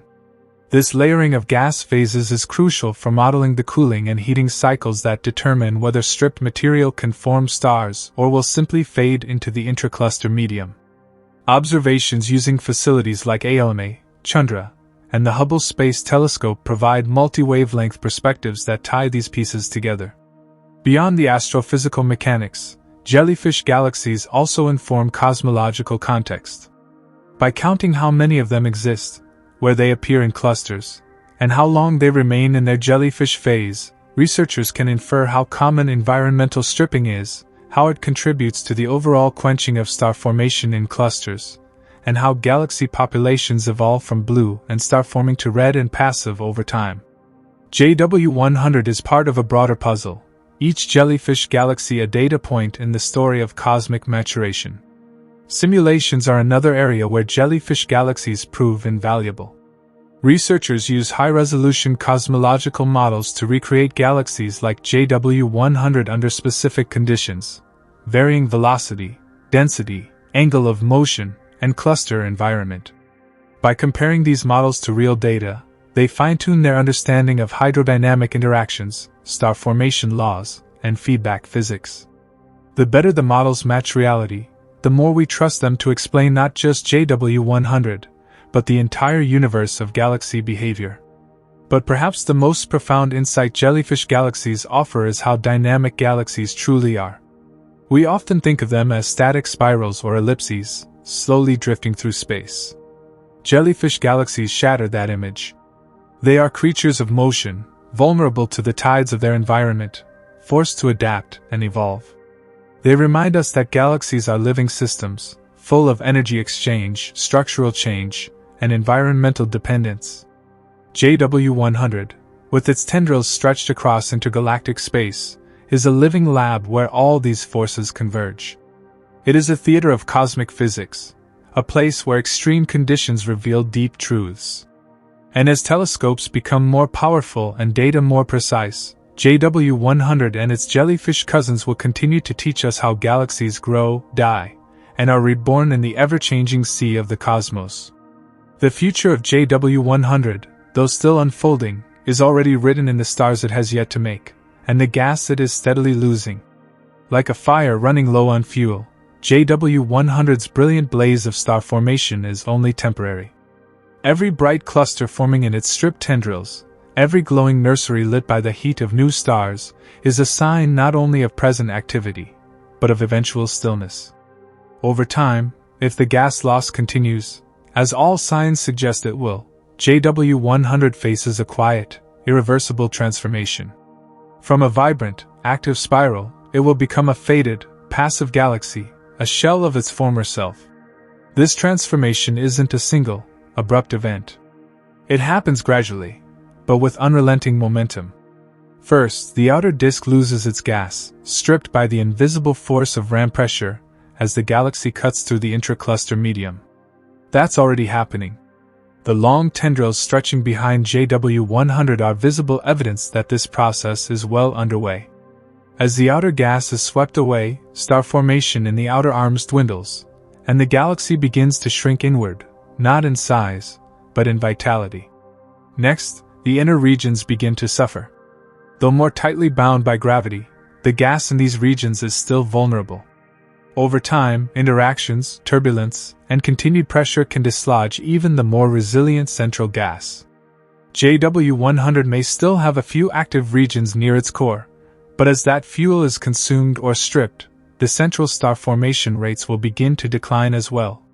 Eventually, the galaxy will enter a state of quenching, when star formation rates drop below the threshold needed to sustain its brightness and youthful character. The stars that already exist, especially the hot, blue, short-lived ones, will burn out quickly on cosmic timescales. Within a few 100 million years, many of the bright young stars will have gone supernova or evolved into dim remnants.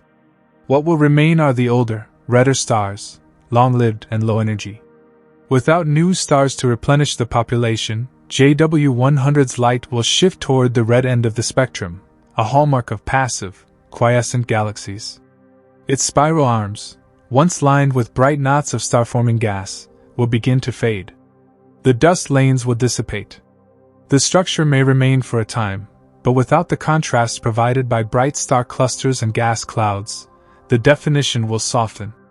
JW100 could take on the appearance of a lenticular galaxy, a type that sits between spiral and elliptical in form, often found in clusters and known for their lack of star-forming material.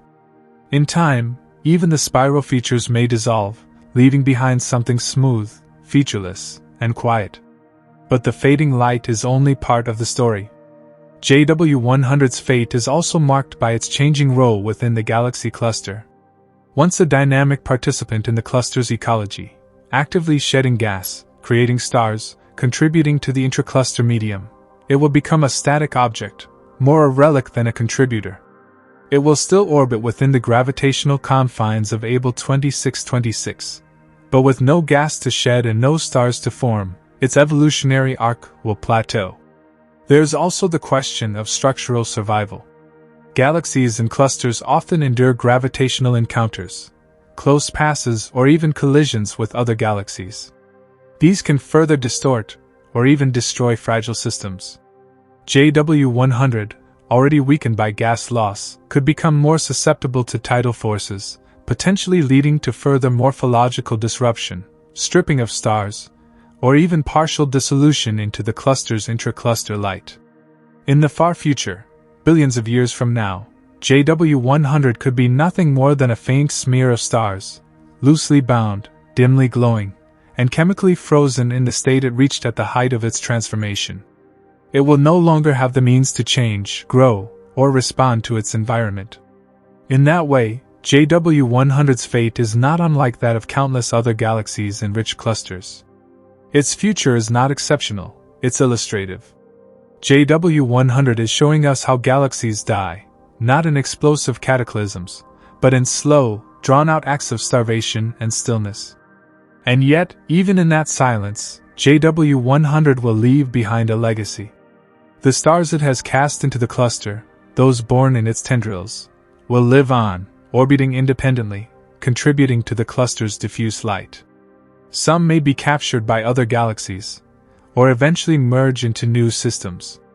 The gas it stripped will enrich the intracluster medium, altering the thermal and chemical properties of the entire cluster environment. The gravitational influence of JW100 will still be felt, even as its brightness fades. It may become a kind of fossil galaxy, studied for what it once was rather than what it is. Astronomers of the far future, if any exist, may look upon JW100 as a quiet body drifting through the cluster, unaware that it was once a galaxy ablaze with motion and change, that its long-forgotten tails once shone like streamers behind a comet, and that it had once given its very structure to the universe in exchange for a final burst of beauty. And even now, as we observe it from our vantage point in space and time, JW100 reminds us of a universal truth: to shine brightly is often to burn quickly. Its fate is sealed not in dramatic explosion, but in the quiet extinguishing of possibilities, the slow fading of future stars before they could ever be born. When astronomers peer into the distant cosmos and witness galaxies like JW100 undergoing intense transformation, they're seeing only a snapshot, one moment in a process that spans hundreds of millions of years. Observations, no matter how detailed, can never capture the entire arc of such a cosmic drama. That's where simulations come in. To truly understand what JW100 is going through, how ram pressure stripping shapes its structure, its star formation, and its future, scientists build complex computer models designed to recreate its environment and evolution in virtual space. These simulations are more than visualizations. They are tools of discovery, offering insight into the physical laws and dynamics that define galaxy behavior in the most extreme settings. Simulating ram pressure stripping is no easy task. It requires modeling not just a galaxy, but an entire environment, the hot, dense plasma of the intracluster medium, ICM, the galaxy's internal structure of stars and gas, gravitational fields, magnetic forces, turbulence, and radiative cooling. All of these factors interact in subtle, nonlinear ways. JW100, in particular, challenges simulators because of the sheer extent of its tendrils, the intensity of its stripping, and the active star formation occurring far outside the galactic disk. To begin, scientists create a digital twin of JW100, an approximation of its mass, composition, and structural layout. This model includes a stellar disk, a gaseous disk, and a dark matter halo to mimic the gravitational forces that hold the galaxy together. The simulation then introduces an external wind, representing JW100's high-velocity plunge through the ICM. This wind isn't just blowing, it carries thermal pressure, density, and velocity, all variables that must match real-world conditions in a galaxy cluster like Abell 2626. Once the simulation begins, astronomers watch how the virtual galaxy reacts. The gas in the outer disk is the first to go, stripped away by the pressure of the incoming plasma, forming trails of turbulent flow. Just as we see in JW100, the gas begins to coalesce into knots, showing signs of cooling and potential star formation. With every passing simulated million years, more gas is pulled from the galaxy, and the trailing stream grows longer and denser, just like the tendrils we observe through telescopes. These simulations allow scientists to test different scenarios. For example, what happens if JW100 enters the cluster at a steeper angle? Does that change the symmetry of the stripping? What if the ICM is more turbulent than expected? Will that cause irregularities in the tendrils? What if the galaxy's own magnetic fields are stronger or weaker? Will they hold the gas together longer or allow it to disperse more easily? By adjusting these parameters and comparing the results to actual observations, astronomers can constrain the physical conditions of the real JW100 and its environment. One of the biggest insights from these simulations is how asymmetrical the stripping can be. JW100 doesn't lose gas in a perfectly even trail. Instead, there are clumps, twists, and arcs in the tendrils. Simulations show that these arise from instabilities in the gas, specifically, Kelvin-Helmholtz instabilities, where layers of gas moving at different speeds begin to ripple and roll, much like wind over ocean waves. These instabilities are difficult to observe directly, but simulations reveal their fingerprints in the structure of the tendrils. Moreover, simulations help determine how much gas is lost over time, and how long JW100 can continue forming stars. By measuring the rate of stripping in a virtual environment, astronomers can estimate how quickly JW100 is being depleted. These models suggest that the galaxy may lose a majority of its cold gas in just a few 100 million years, meaning its current phase is a relatively brief window in its entire lifetime. Without simulations, such timelines would remain vague. Simulations also explore where stars are most likely to form in stripped gas. Not all tendrils are equally fertile. Some simulations show that compressed regions near the galaxy's wake are rich in dense gas and cooling flows, perfect for star formation. Others reveal that parts of the tail remain too hot and diffuse.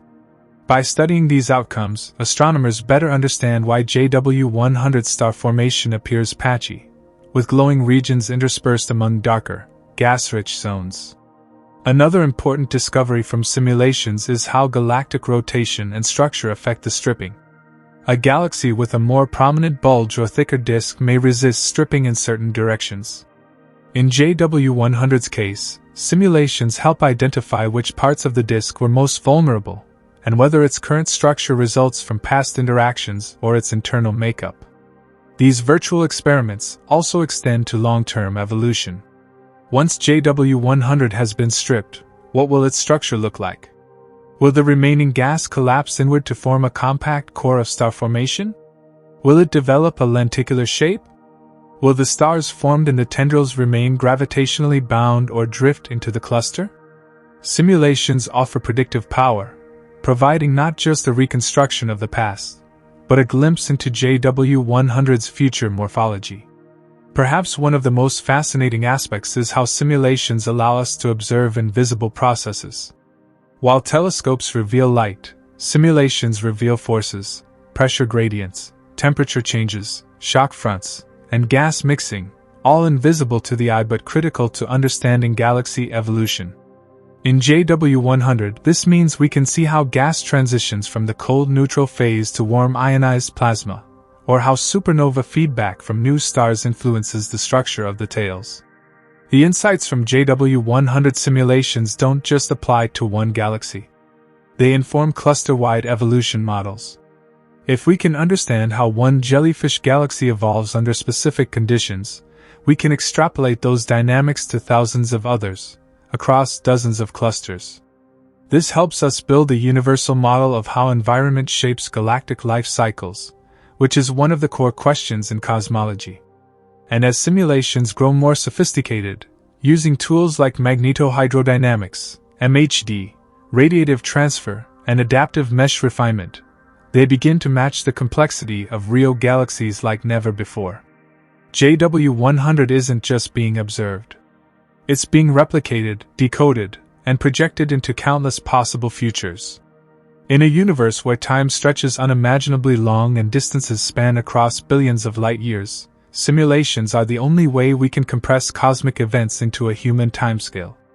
JW100's stripping process might take 500 million years, but a simulation can show us the entire saga in minutes or hours, revealing every twist and transformation. So while JW100 glides through Abell 2626 in silence, its digital counterpart is playing out in supercomputers across the world, falling, tearing, spinning, birthing stars, and slowly fading. Together, these versions, real and simulated, form a full picture of how galaxies evolve under pressure, how destruction leads to creation, and how the universe, despite its scale, can be understood in intimate detail through the power of science. Though our eyes cannot see them, the cosmos is bathed in high-energy radiation, fields of heat and power that course through galaxy clusters like rivers of fire in an otherwise quiet sea. To us, space looks dark. But to an X-ray telescope, it glows with a fierce, silent energy.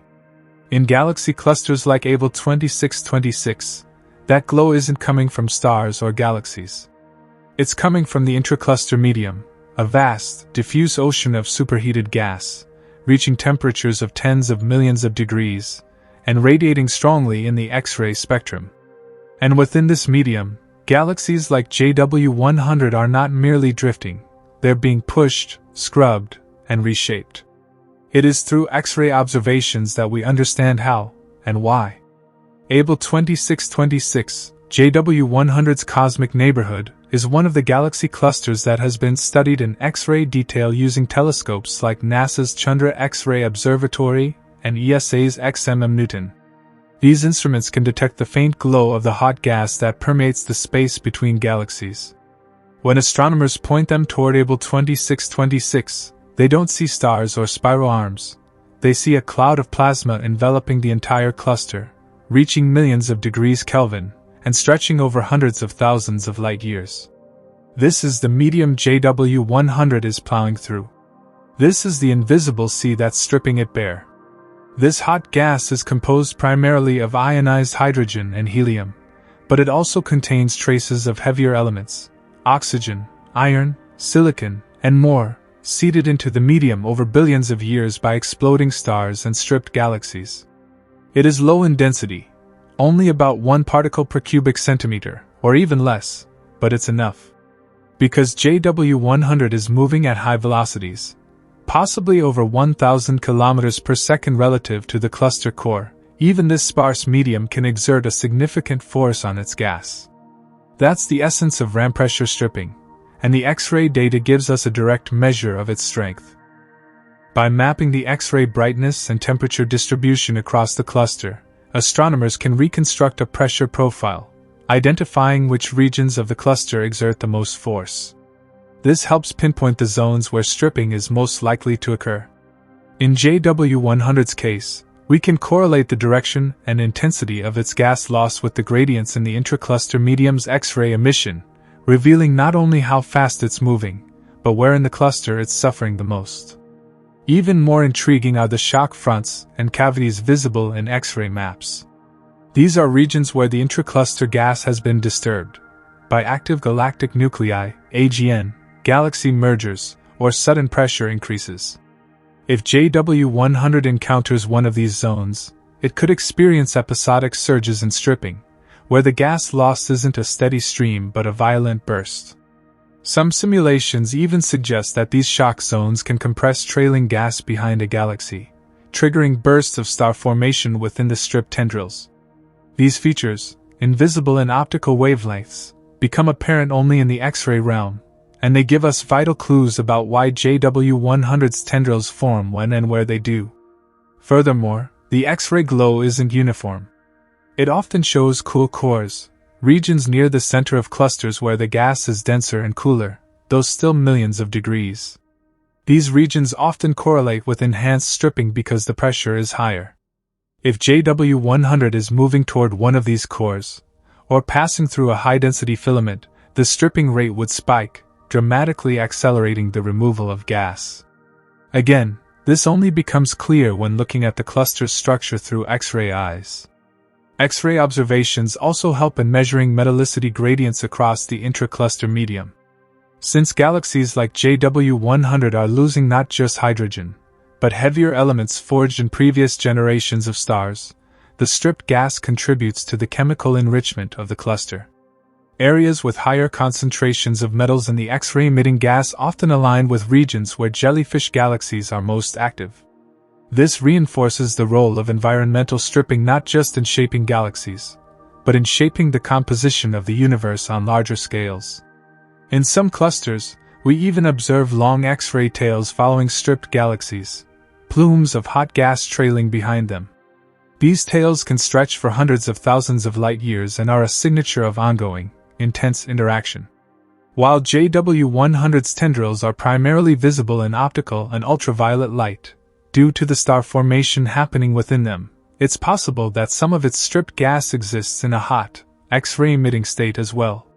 If detected, these features would confirm that JW100 is not only shedding star-forming gas but also contributing directly to the thermal structure of Abell 2626. Another key insight from X-ray studies is the dynamical state of the cluster itself. Abell 2626 isn't static. It may be undergoing subcluster mergers, AGN outbursts, or sloshing of its gas reservoir. All of these factors affect the motion and survival of member galaxies. If JW100 is caught in one of these turbulent zones, its fate may be even more chaotic than expected. The smoothness or complexity of the X-ray maps helps researchers assess how violent the cluster environment truly is, and how dangerous it is for galaxies like JW100 navigating through it. All of these clues from X-ray astronomy converge on a central truth: space is not empty. The idea of galaxies moving through a vacuum is a myth. In reality, space, especially inside clusters, is full of forces, pressures, heat, and mass. Galaxies like JW100 don't evolve in isolation. They're immersed in an ocean of invisible interactions. The X-rays we detect are the echoes of those interactions, glowing proof of a hidden battlefield where galaxies are stripped, stirred, and shaped. Through X-ray vision, astronomers gain not only a map of the battlefield, but a timeline of the fight. The trails, the cavities, the pressure gradients, they all point toward a dynamic story, with JW100 as one of its central characters. It's not simply moving through space, it's fighting against it. And that fight is etched in every flicker of high-energy light streaming from the cluster around it. JW100, though luminous in optical telescopes, only tells half its story in visible wavelengths. The rest is whispered in X-rays from a space filled not with silence, but with invisible winds, glowing gas, and the deep thermal breath of a living cluster. Galaxy clusters may appear serene from a distance, massive, sprawling congregations of galaxies drifting through the cosmos like islands in a calm sea. But up close, they are anything but tranquil. In truth, they are cosmic pressure cookers, violent and dynamic environments where the fundamental laws of gravity, thermodynamics, and magnetism interact in ways that stretch galaxies to their limits. Within these dense, high-energy regions of the universe, galaxies are not protected entities. They are participants in a grand and often chaotic dance, constantly subjected to intense external forces that can compress, distort, strip, and even destroy them.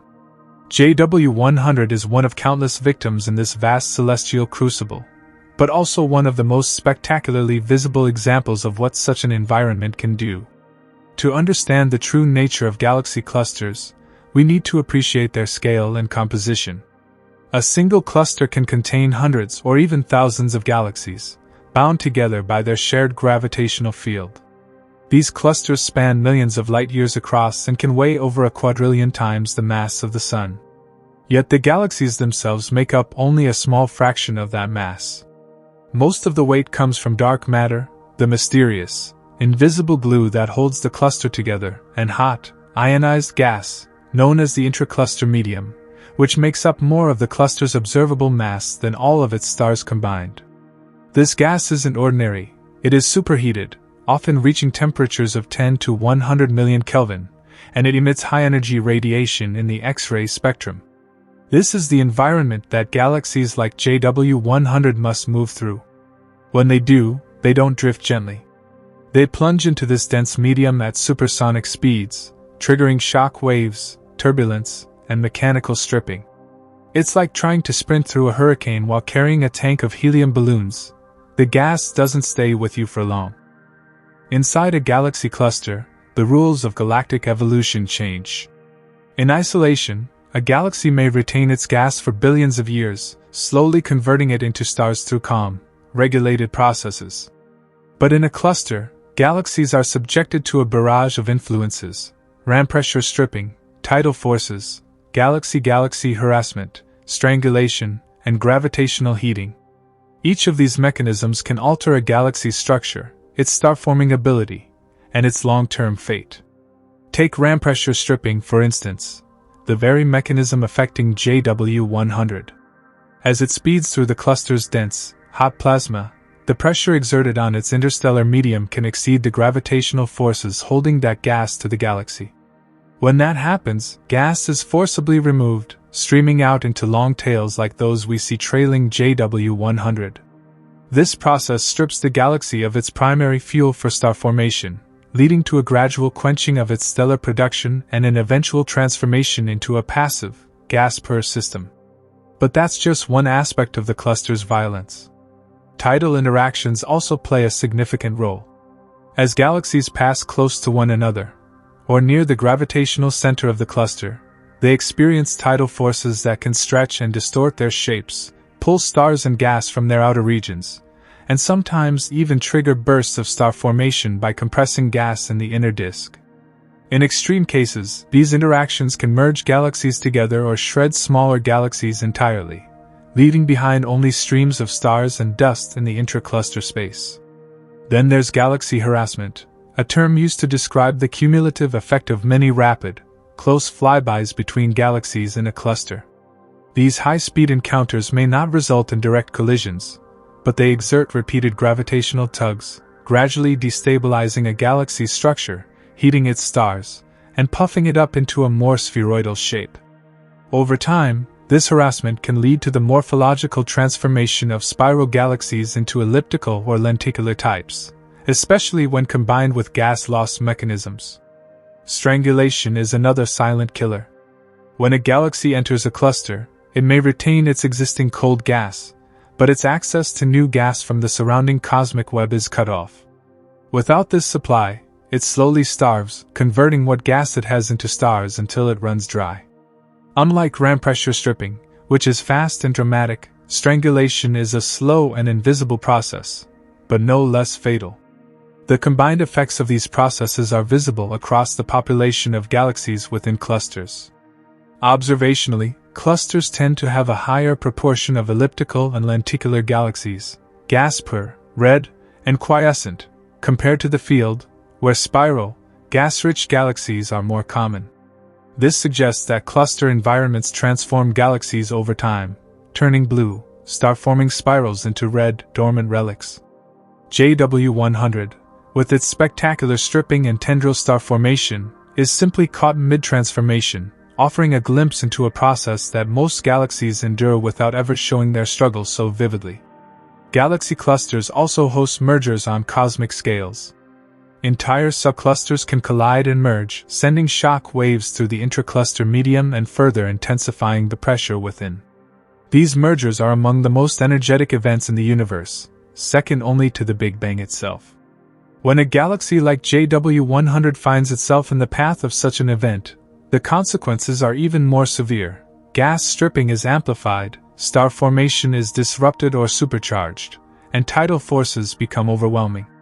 Despite the violence, these clusters are engines of cosmic evolution. They recycle matter, distribute metals, shape galaxy populations, and even provide a home for intracluster stars, stars stripped from their parent galaxies that now drift freely through the cluster, shining alone in the void. Clusters like Abell 2626 are not just containers of galaxies. They are ecosystems, and every galaxy within them plays a role in the broader dynamics. JW100 is a bright, glowing participant in this drama. Its motion, its stripping, its star formation, all are evidence of the immense, invisible forces at work in the cluster environment. It is both victim and witness, transformed by the pressure of its surroundings while illuminating the very mechanisms that change it. As it glides through the hot plasma, it tells us a story that most galaxies whisper in silence, that evolution is not always gentle, that space is not always empty, and that the universe, in all its beauty, is often forged in fire and force. When we speak of tendrils in the context of JW100, we aren't referring to faint, wispy structures like the smoke trails of a distant fire. These are monumental features, colossal arcs of gas and star formation stretching out into intergalactic space like glowing cosmic rivers. These tendrils are so vast that they surpass the entire diameter of our Milky Way galaxy, extending for tens of thousands of light years, and in some cases, potentially even beyond that. In sheer scale, they rival or exceed the full breadth of spiral galaxies themselves. What looks like elegant ornamentation in images is, in truth, a structure of staggering size and significance. JW100's tendrils aren't merely elongated features. They are structured, three-dimensional flows of gas and stars that reach into space far beyond the gravitational edge of the galaxy's disk. Some of these streams measure over 80,000 light-years in length, with widths ranging from a few hundred to several thousand light-years. For perspective, the Milky Way is roughly 100,000 light-years across. JW100's tendrils trail nearly the same length or more, which means they effectively double the visual footprint of the galaxy itself. If the Milky Way had equivalent structures, they would reach beyond our neighboring galaxies. And they're not just long, they're alive with activity. These aren't empty corridors. The tendrils are filled with ionized hydrogen, visible in H-alpha emission, and peppered with pockets of star formation. In high-resolution images, especially those captured by the Hubble Space Telescope and ground-based observatories using adaptive optics, we can actually identify compact star-forming clumps within the tails, stellar nurseries far removed from the galaxy's main disk. These clumps are dozens to hundreds of light-years across, and within them, young stars are forming at rates comparable to small galaxies. The sheer size of these features tells us something important about the efficiency of ram pressure stripping and the energy involved in JW100's interaction with the intracluster medium. For gas to be dragged out over such vast distances, it must not only be dislodged from the galaxy's gravitational grip, but also accelerated and carried away at high velocities. That requires a persistent, powerful force, something only the dense, hot plasma of a galaxy cluster can provide.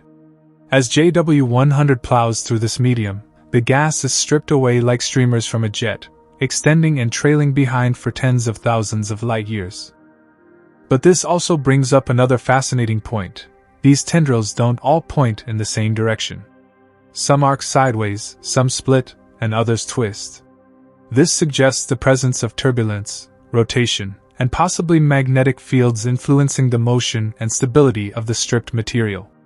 It also implies that the tendrils are not static.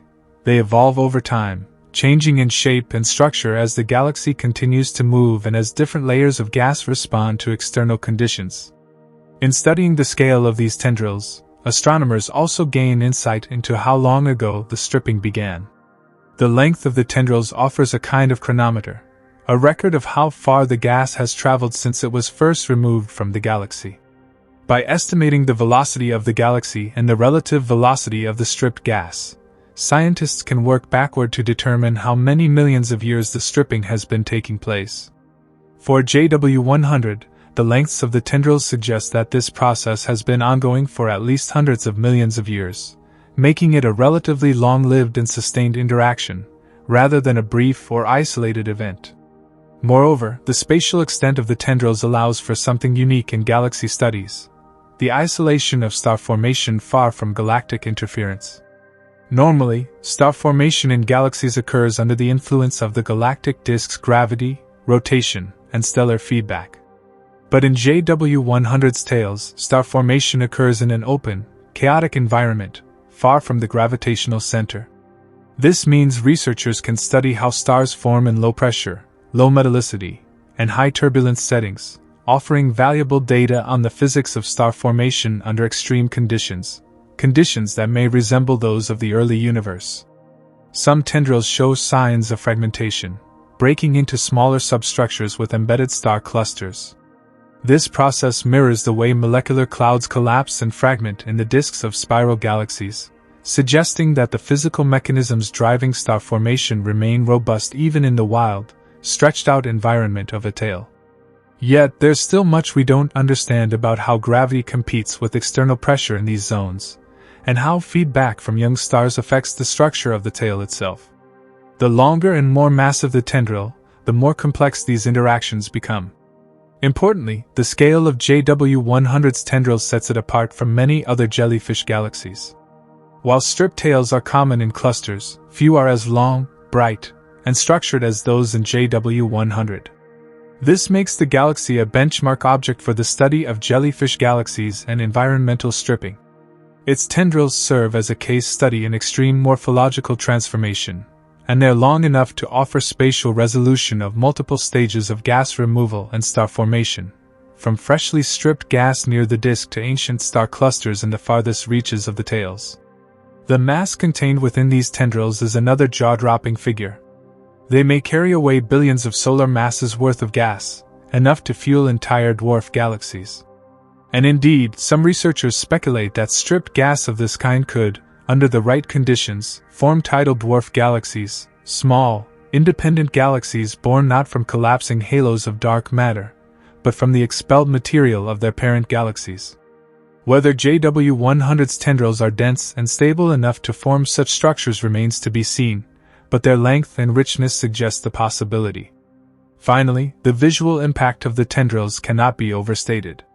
They are not only scientifically significant but aesthetically astonishing, curved, luminescent structures that glow softly against the dark backdrop of space, like jellyfish drifting through the black depths of the ocean. They are what give JW100 its name, its identity, and its allure. They are the silent witnesses to a galaxy's suffering, survival, and transformation. They stretch beyond the galaxy's edge, beyond even the boundaries of what we once thought possible. And in their incredible scale, they remind us just how vast, violent, and beautiful the processes of the universe truly are. JW100 may be one of the most visually stunning and scientifically rich jellyfish galaxies we've discovered, but it is far from an isolated phenomenon. In the vast expanse of the universe, among the colossal gatherings of galaxies known as clusters, astronomers have identified a growing population of jellyfish galaxies, each trailing their own tendrils of gas and newborn stars, each shaped by violent, invisible forces, and each offering its own version of transformation under pressure. These galaxies form a class of objects now recognized not only for their distinctive appearance but also for what they tell us about the interaction between galaxies and their environments. The term, Jellyfish Galaxy, itself is relatively recent in astronomical literature. It emerged from the need to describe the striking visual similarity between these galaxies and actual jellyfish, central bodies with long, flowing appendages. This morphological label quickly gained traction as telescopes captured more and more examples of galaxies with elongated gas tails, often peppered with glowing star-forming knots, drifting through clusters like sea creatures caught in strong currents. Over the last decade, systematic surveys, particularly those conducted with instruments like the Very Large Telescope, VLT, in Chile and the Multi-Unit Spectroscopic Explorer, MUSE, have cataloged dozens of jellyfish galaxies. One of the key initiatives was the GASP-GA's stripping phenomena in galaxies with MUSE survey. This ambitious project sought to investigate the extent, causes, and consequences of gas stripping across a variety of galaxies in different environments. JW100 was, in fact, one of the standout discoveries from this survey. But it was not the only one. Other galaxies observed through GASP, like JO206, JO201, JO171, and JO204, also exhibit impressive tails of ionized gas, rich with signs of star formation.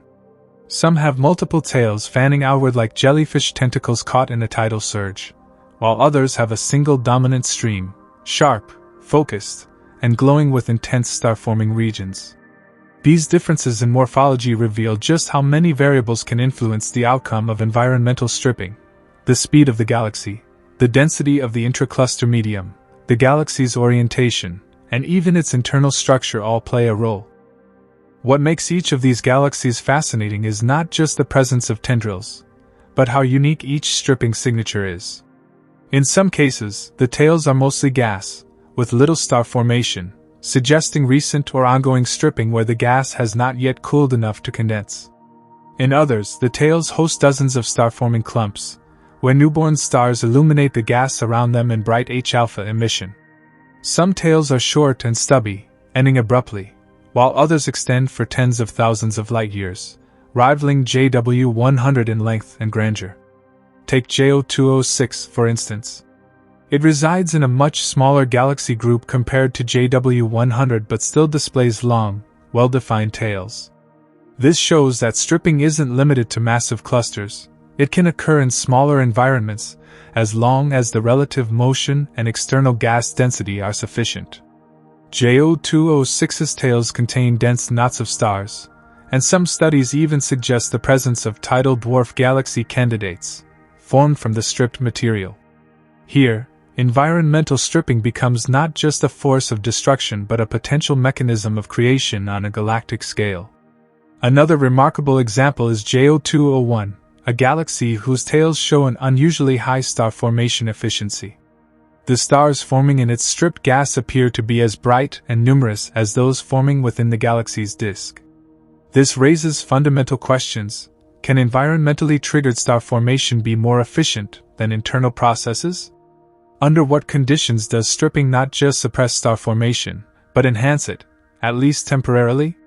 Even more intriguing is JO204, which displays asymmetrical tails, one side showing rich star formation, the other side relatively barren. This kind of morphology might suggest that external forces are acting unevenly, perhaps due to local density variations in the intracluster medium, or perhaps because of magnetic field alignments. It might also be a sign of a secondary interaction, a recent flyby of another galaxy that disturbed its internal gas before stripping began. Each of these jellyfish galaxies, though united by a common mechanism, demonstrates a unique evolution, like fingerprints left behind by cosmic turbulence. They're not a single type of object but rather a spectrum, shaped by dozens of interacting variables, from gravitational dynamics to interstellar chemistry. What's also becoming clear is that jellyfish galaxies can be found in different stages of evolution. Some appear to be just entering a cluster, with their outer gas starting to stretch and distort. Others are deep within the cluster, nearly depleted of gas, their tails growing faint as their star formation slows to a crawl. Still others show signs of reaccretion, where stripped gas loops back and falls into the galaxy, potentially reigniting internal star formation. This dynamic evolution makes jellyfish galaxies a snapshot of motion, caught mid-transformation in a much longer journey. Additionally, observations in radio wavelengths have uncovered that some jellyfish galaxies harbor active galactic nuclei, AGN, in their centers, supermassive black holes feeding on infalling matter and spewing out energetic jets. These AGN can both affect and be affected by the stripping process. In some cases, the jets align with the stripped tails, enhancing the ionization in those regions. In others, the AGN may help expel gas from the central regions, feeding the tails even more material. This interplay between AGN activity and environmental stripping is still a developing area of research, but could provide critical insight into how galaxies regulate their gas under duress. Perhaps most fascinating of all is what these jellyfish galaxies represent collectively, a new framework for understanding galaxy evolution. Where once we viewed gas stripping as a passive, purely destructive process, jellyfish galaxies show us that the reality is far more complex. Stripping can lead to renewed star formation, to the creation of new structures, and to unexpected pathways of transformation. In the past, astronomers believed that galaxies either faded quietly in isolation or were torn apart in catastrophic mergers. Jellyfish galaxies offer a third path, one of violent but creative pressure, where galaxies are reshaped, not erased. JW100 may be the poster child of this group, its brilliant tendrils catching the eye of astronomers and artists alike. But it is part of a wider family, a growing catalog of galaxies that bear the marks of pressure, movement, and rebirth. With every new survey, every deeper observation, the number of known jellyfish galaxies increases, and with them, our understanding of how the universe molds its galaxies not in silence, but in struggle. When we observe galaxies like JW100, trailing long, luminous tendrils and actively losing their life-giving gas to the invisible winds of the cosmos, a natural question arises: could the same thing happen to us? Could the Milky Way, our own sprawling island of stars, someday become a jellyfish galaxy, shedding its gas into space as it sails through a harsh galactic environment? The answer, while complex, offers both sobering perspective and cosmic reassurance. Because yes, the physics that strip galaxies like JW100 are universal. But no, the Milky Way is not in immediate danger of sharing its fate. Still, understanding the what if leads to a deeper appreciation of the dynamic, often perilous environments galaxies can encounter. To begin answering this question, we have to consider where the Milky Way resides in the cosmic hierarchy. JW100 is undergoing ram pressure stripping because it's plunging through a dense region of hot plasma in a galaxy cluster, specifically, the cluster Abell 2626. In such clusters, the intergalactic medium is heated to tens of millions of degrees, forming a kind of diffuse atmosphere that fills the space between galaxies. As a galaxy speeds through it, the external pressure can overwhelm the internal gravitational pull holding onto its gas. The result is gas loss, star formation in the wake, and the iconic jellyfish appearance. By contrast, the Milky Way does not live in a cluster. We reside in what's known as the local group, a much smaller assembly of galaxies, the largest of which are the Milky Way and the Andromeda Galaxy. The local group contains about 50 galaxies, most of them small dwarf galaxies, and spans roughly 10 million light-years. Crucially, it lacks the hot, dense intracluster medium found in true clusters. The space between galaxies in the local group is relatively empty. There are no winds of superheated plasma to strip away our gas, no violent collisions between galactic giants, and no central gravitational cauldron compressing us from all sides. So, in short, we're safe. For now. But let's explore the hypothetical. What if the Milky Way were somehow moved, catapulted into a massive galaxy cluster like Abell 2626, or even the Virgo cluster, the nearest large cluster to us, located about 65 million light-years away? The moment our galaxy entered the outer regions of such a cluster, the environment would begin to change dramatically. Though we might not immediately notice anything from within Earth's solar system, the gas at the outskirts of our galaxy would start to feel the external pressure. Over time, as the Milky Way moved deeper into the cluster's hot core, that pressure would intensify. Eventually, the ram pressure would become strong enough to start stripping the Milky Way's cold interstellar gas, particularly from its outer regions. This gas, essential for making new stars, would be swept backward into trailing filaments. Our spiral arms would begin to lose definition. Instead of star-forming regions throughout the disk, new stars would form along turbulent wakes of gas, far outside the central structure of the galaxy. Given the Milky Way's relatively massive size, the process would be slower than what occurs in smaller galaxies, but it would still be catastrophic over astronomical timescales. In such a scenario, we would be witnessing the death of our galaxy's ability to grow. Over hundreds of millions of years, star formation would decline. The familiar spiral pattern would fade. The remaining gas might either condense into isolated pockets or be lost completely. The result? A Milky Way transformed from a blue, star-forming spiral into a quiescent, reddish remnant, its future generations of stars never born. This isn't science fiction, it's a process actively observed in many galaxies within rich clusters. And while we are not at risk now, the future of the local group could eventually involve a transition into a more cluster-like structure.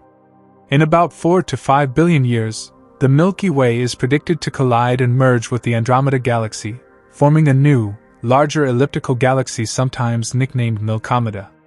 After that merger, the combined mass of the new galaxy could potentially begin to attract nearby groups, increasing the gravitational pull and eventually forming a more massive galactic assembly. If that process continues, and if the remnants of the local group eventually attract or are attracted to other groups, we could, billions of years into the future, find ourselves within a protocluster environment. At that point, gas heating, stripping, and harassment could become relevant.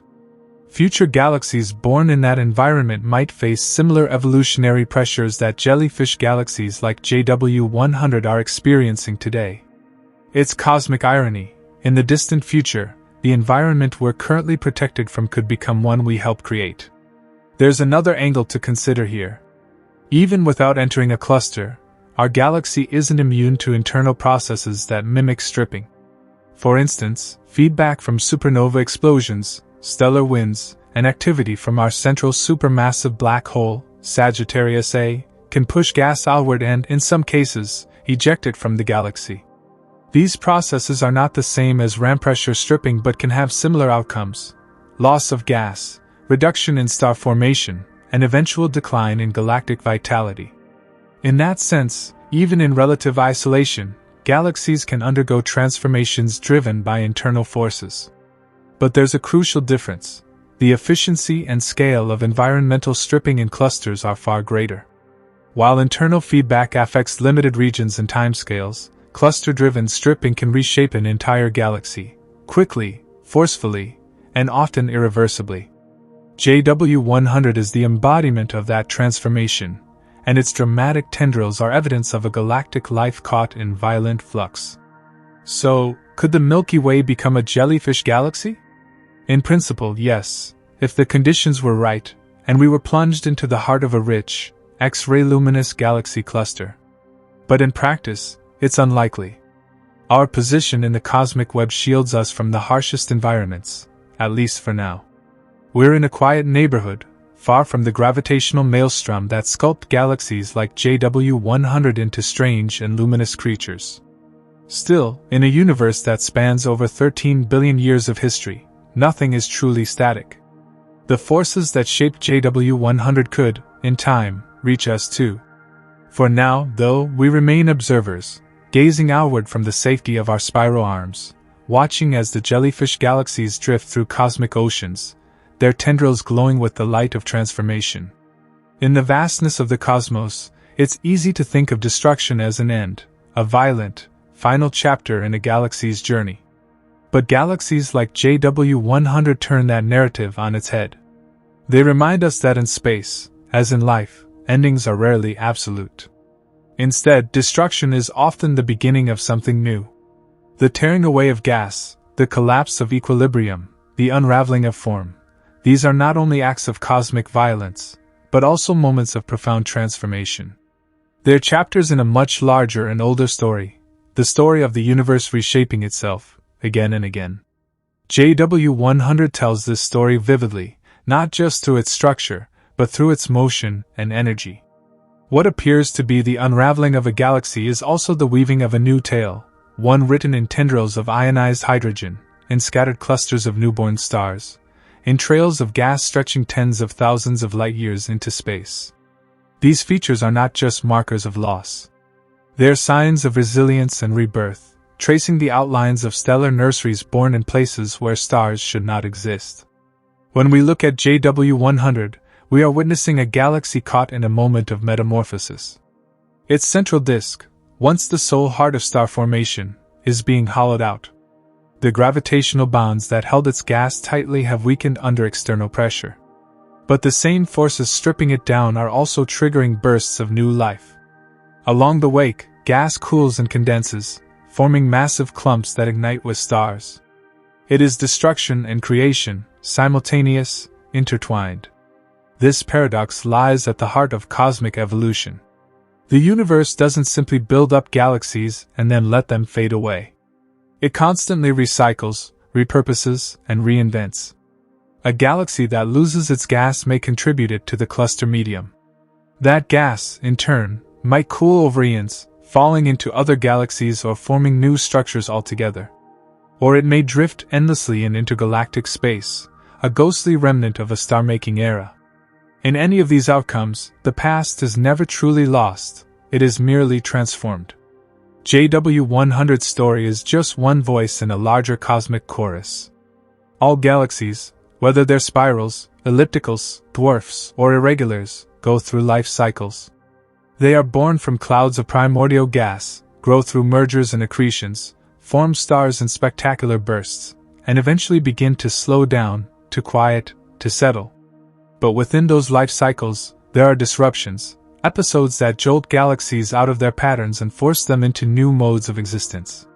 Being plunged into a galaxy cluster is one such disruption. It's like stepping into a storm, where the usual rules no longer apply. What makes JW100 and its jellyfish siblings so compelling is that they let us see these disruptions as they unfold. We're not looking at ancient relics of change, we're watching the process in motion. The long gas tails, the bright H-alpha emission, the arcs of star-forming regions, they are timestamps, each one marking a moment in the ongoing transformation. And by studying them, we don't just learn about those galaxies, we learn about the mechanisms that shape all galaxies. The tale told by JW100 also extends to other scales. On a galactic level, it shows how structure and function are interdependent. The loss of gas isn't just a structural shift, it has profound consequences for what the galaxy can do. No gas means no stars. No stars mean no new light, no fresh enrichment of the interstellar medium, no feedback loops to balance the system. Over time, this leads to quenching, a permanent quieting of a galaxy's life processes. Yet, even that quieting is part of the cycle. Quenched galaxies may remain as massive, beautiful systems, shining with the accumulated light of older stars. They are not dead, they're simply changed. On a universal scale, JW100 helps tell the story of environmental influence. We often think of galaxies as self-contained entities, evolving according to their own internal dynamics. But JW100 shows that no galaxy exists in a vacuum. The space around a galaxy, the cluster it moves through, the medium it interacts with, the neighbors it collides with, can be just as important in shaping its fate. Environmental mechanisms like ram pressure stripping, harassment, and tidal interaction are not rare curiosities. They are fundamental processes woven into the fabric of cosmic history.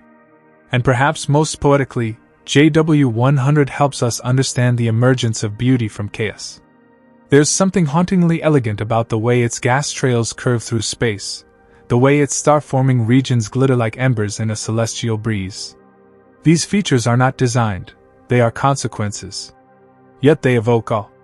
In their irregularity, in their asymmetry, they mirror the natural beauty of all life, imperfect, unpredictable, and astonishing. Even the very name, Jellyfish Galaxy, is a testament to how our human minds interpret cosmic structure. We reach for earthly metaphors to understand things too vast to grasp. We liken galaxies to sea creatures because both move through fluid mediums, both leave wakes behind them, both are soft at the edges but vital at the core. JW100 swims through space like a jellyfish through the ocean, its tentacles trailing behind not because it chose to lose them, but because its environment insists upon it. This analogy, while poetic, also reinforces the core lesson that galaxies are shaped by the pressures around them. Whether it's water currents in the deep sea or plasma winds in a galactic cluster, movement through a medium brings change. It carves form out of formlessness. It disrupts, and in doing so, it reveals. Galaxies like JW100 are the storytellers of the universe, not through speech, but through motion, light, and structure. Their arcs of transformation, written across millions of years and thousands of light years, teach us that the universe is not static. It is not a finished painting, but a moving, living canvas. And if destruction is part of that canvas, it is never meaningless. In every tendril of stripped gas, in every burst of star formation in the wake of loss, JW100 shows us that the universe always continues. That what we call endings are often transitions. That even in the cold emptiness of space, there is growth. There is rebirth. There is light. Among the countless galaxies drifting through the cosmos, JW100 occupies a rare middle ground, a space where creation and destruction meet, where movement fuels transformation, and where the delicate balance between internal resilience and external pressure is on full, vivid display. This galaxy, with its flowing tendrils of gas and light, doesn't just survive its turbulent environment, it thrives in it, at least for now. It is the embodiment of a cosmic balancing act, where the same forces that could dismantle a galaxy also ignite it with unexpected beauty and star-forming vigor. At the heart of this balancing act lies a paradox. JW100 is losing the very thing it needs to live, its gas, yet that loss is directly responsible for its most radiant features. The tendrils that trail behind it, stretching across tens of thousands of light years, would not exist without that stripping. And within those tendrils, stars are being born, stars that would never have formed in the calm, undisturbed disk of the galaxy. It's a cosmic trade-off. JW100 gives up part of its future to produce a brilliant, fleeting present. The galaxy becomes brighter, more active, more visible, even as its long-term ability to sustain itself diminishes. This isn't a slow, gentle process. It's violent. The intracluster medium that JW100 moves through is incredibly hot, millions of degrees, and laced with high-energy particles. As JW100 plows into this dense environment, it experiences a kind of intergalactic wind, one strong enough to rip away gas clouds and reshape entire regions of its structure. Internally, the galaxy responds with gravitational tug-of-war, feedback from star formation, and pressure differentials that shift its stability. Yet through this chaos, a new structure emerges, a luminous trail, glowing with H-alpha emission, filled with stellar nurseries and active regions of formation. JW100's disk, now partially depleted of star-forming material, becomes less active. The gas that once cycled through its spiral arms, fueling generations of stars, now streams behind it. Yet in losing that material, JW100 has gained something else: motion, form, and contrast. The galaxy has become an object of study, a snapshot of evolution in real time, a frozen frame in the movie of cosmic transformation. It is no longer just a spiral galaxy, it is a story, unfolding in light. The balance JW100 maintains isn't merely about gas loss and star birth. It's also about trajectory and timing. If it were moving slightly slower or faster through Abell 2620 SIXS core, the effects of ram pressure stripping would be different, perhaps weaker, or perhaps so strong that the gas wouldn't have time to condense into stars before being swept away entirely. The conditions have to be just right. The angle of entry, the density of the medium, the gravitational pull of the galaxy, and the rate of acceleration all must align in a narrow window. Too little stripping, and there are no tendrils. Too much, and there are no stars. JW100, at this moment, walks that razor's edge. And it's not just the external environment doing the balancing. Internally, JW100 still retains enough gravity to hold onto portions of its gas and stars. Its stellar disk has not collapsed. Its nucleus remains intact. The galaxy is not being torn apart, it is being sculpted. The fact that new stars can still form in the stripped gas tells us that gravitational clumping remains strong enough in those regions, even outside the galactic disk, to allow molecular clouds to collapse. That's not guaranteed. Many galaxies lose gas that simply dissipates, heating up and vanishing into the surrounding cluster. But JW100 holds on, just enough, for those tendrils to glow. This balancing act extends even further, to the life cycle of stars themselves. The ones forming now, in the turbulent tendrils of JW100, will live for millions or billions of years. Long after the gas has been stripped away, and the galaxy falls quiet, those stars will remain, drifting through intergalactic space, or eventually merging with other galaxies. Some may explode as supernovae, seeding nearby regions with heavy elements. Others may become compact remnants, neutron stars or black holes, that continue to orbit invisibly through the cluster. The balance between formation and loss continues long after the visual drama ends. Even the energy emitted by JW100's new stars and stripped gas plays into the cosmic economy. The radiation ionizes surrounding matter, influences the thermal balance of the cluster medium, and helps shape the interstellar and intergalactic environment. In turn, this may affect how gas cools and collapses in neighboring galaxies, or how cluster-wide magnetic fields evolve. Every action has a ripple effect. JW100 is not just balancing forces within, it's part of a much larger equilibrium, where galaxies, clusters, and the cosmic web are all connected. On a human level, JW100 also balances beauty with brutality. To our eyes, it is stunning. Delicate arcs of pink gas, glowing star clusters, the soft spiral of the main disk offset by streaming ribbons of material. Yet every inch of that beauty is carved by violent force. Every tendril is a wound. Every star in the tail is born from trauma. It is easy to romanticize the image, to see only the aesthetics, but beneath it lies a galaxy fighting to remain whole while being pulled apart by invisible tides. This tension, the interplay of fragility and strength, of formation and disassembly, is why astronomers are so captivated by jellyfish galaxies. They offer a window into cosmic processes that are too large to replicate and too slow to observe in a single lifetime. JW100 and galaxies like it compress those processes into observable form. They give us the gift of seeing evolution mid-step, transformation mid-breath. And perhaps this is why JW100 leaves such a lasting impression. It doesn't just sit silently in the void. It moves. It glows. It reacts. It tells us that galaxies are not static islands but living systems, responsive to their environments, shaped by pressure and motion, and capable of adapting in the face of overwhelming odds. JW100 walks the line between survival and surrender, and in doing so, it reveals the dynamic heart of the universe itself. In the end, JW100 is more than just a scientific curiosity or a dramatic image captured by a telescope. It is a living monument to the raw, creative power of the cosmos. A galaxy torn from equilibrium, reshaped by invisible winds, and reborn in the light of newly formed stars. As it sails through the dense heart of its cluster, trailing luminous filaments like a jellyfish drifting through a cosmic sea, JW100 embodies a narrative far older and more profound than any one galaxy.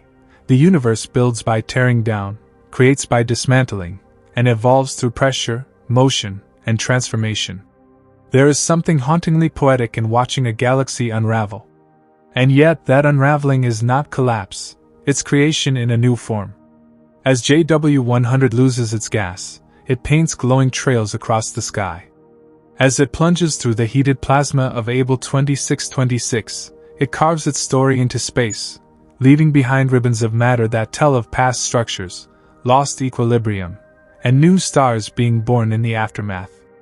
Those stars, scattered far beyond the central disk, will shine for millions or billions of years, carrying the legacy of JW100's journey even after the parent galaxy itself has grown silent. If galaxies could leave biographies, JW100's would be written in arcs of hydrogen, bursts of H-alpha light, and scattered stellar clusters that defy gravitational boundaries. It would be a tale of motion, of a spiral galaxy thrust into a new realm, struggling and adapting to forces it cannot resist. It would tell of gas stolen, stars scattered, and the persistence of light despite the violence of change. And it would end not with death, but with transition, an evolution into a quieter, redder galaxy, its days of star formation behind it, but its structure and history preserved in the stars it once made. This is the final message of JW100. Transformation is the heartbeat of the universe. Nothing remains as it is. Everything, galaxies, stars, planets, atoms, is shaped by encounters, collisions, and pressures. And through those encounters, something new always emerges. JW100 is not the beginning or the end of this process. It's a snapshot. A luminous frame in an ongoing film that stretches across billions of years. And it's not alone. Across the cosmos, other jellyfish galaxies glide through clusters, their own tendrils waving behind them, their own tales unfolding. In time, JW100's dramatic trails will fade. The gas will be gone. Star formation will cease. It will settle into a quieter existence, a fossil of a more dynamic past. But even then, in that silence, it will carry within it the echoes of this moment, the moment it danced through the cluster like a jellyfish through water, brilliant, battered, and beautiful. And we, the observers from one small corner of space, will continue to look outward, toward JW100 and its kin, not just to see what galaxies are, but to understand what they become. In their motion we glimpse time. In their stripping, we witness renewal. And in their glowing tendrils, we read the stories of stars not yet written. JW100 reminds us that the universe is never still. It flows, it bends, it breathes. It builds and breaks in equal measure. And through it all, galaxies like JW100 glide silently through the stars, reminding us that in space, even destruction is an act of creation. This video is for educational or entertainment purposes only, and information provided in the video may be incorrect. Like the video and subscribe to the channel for more such amazing videos.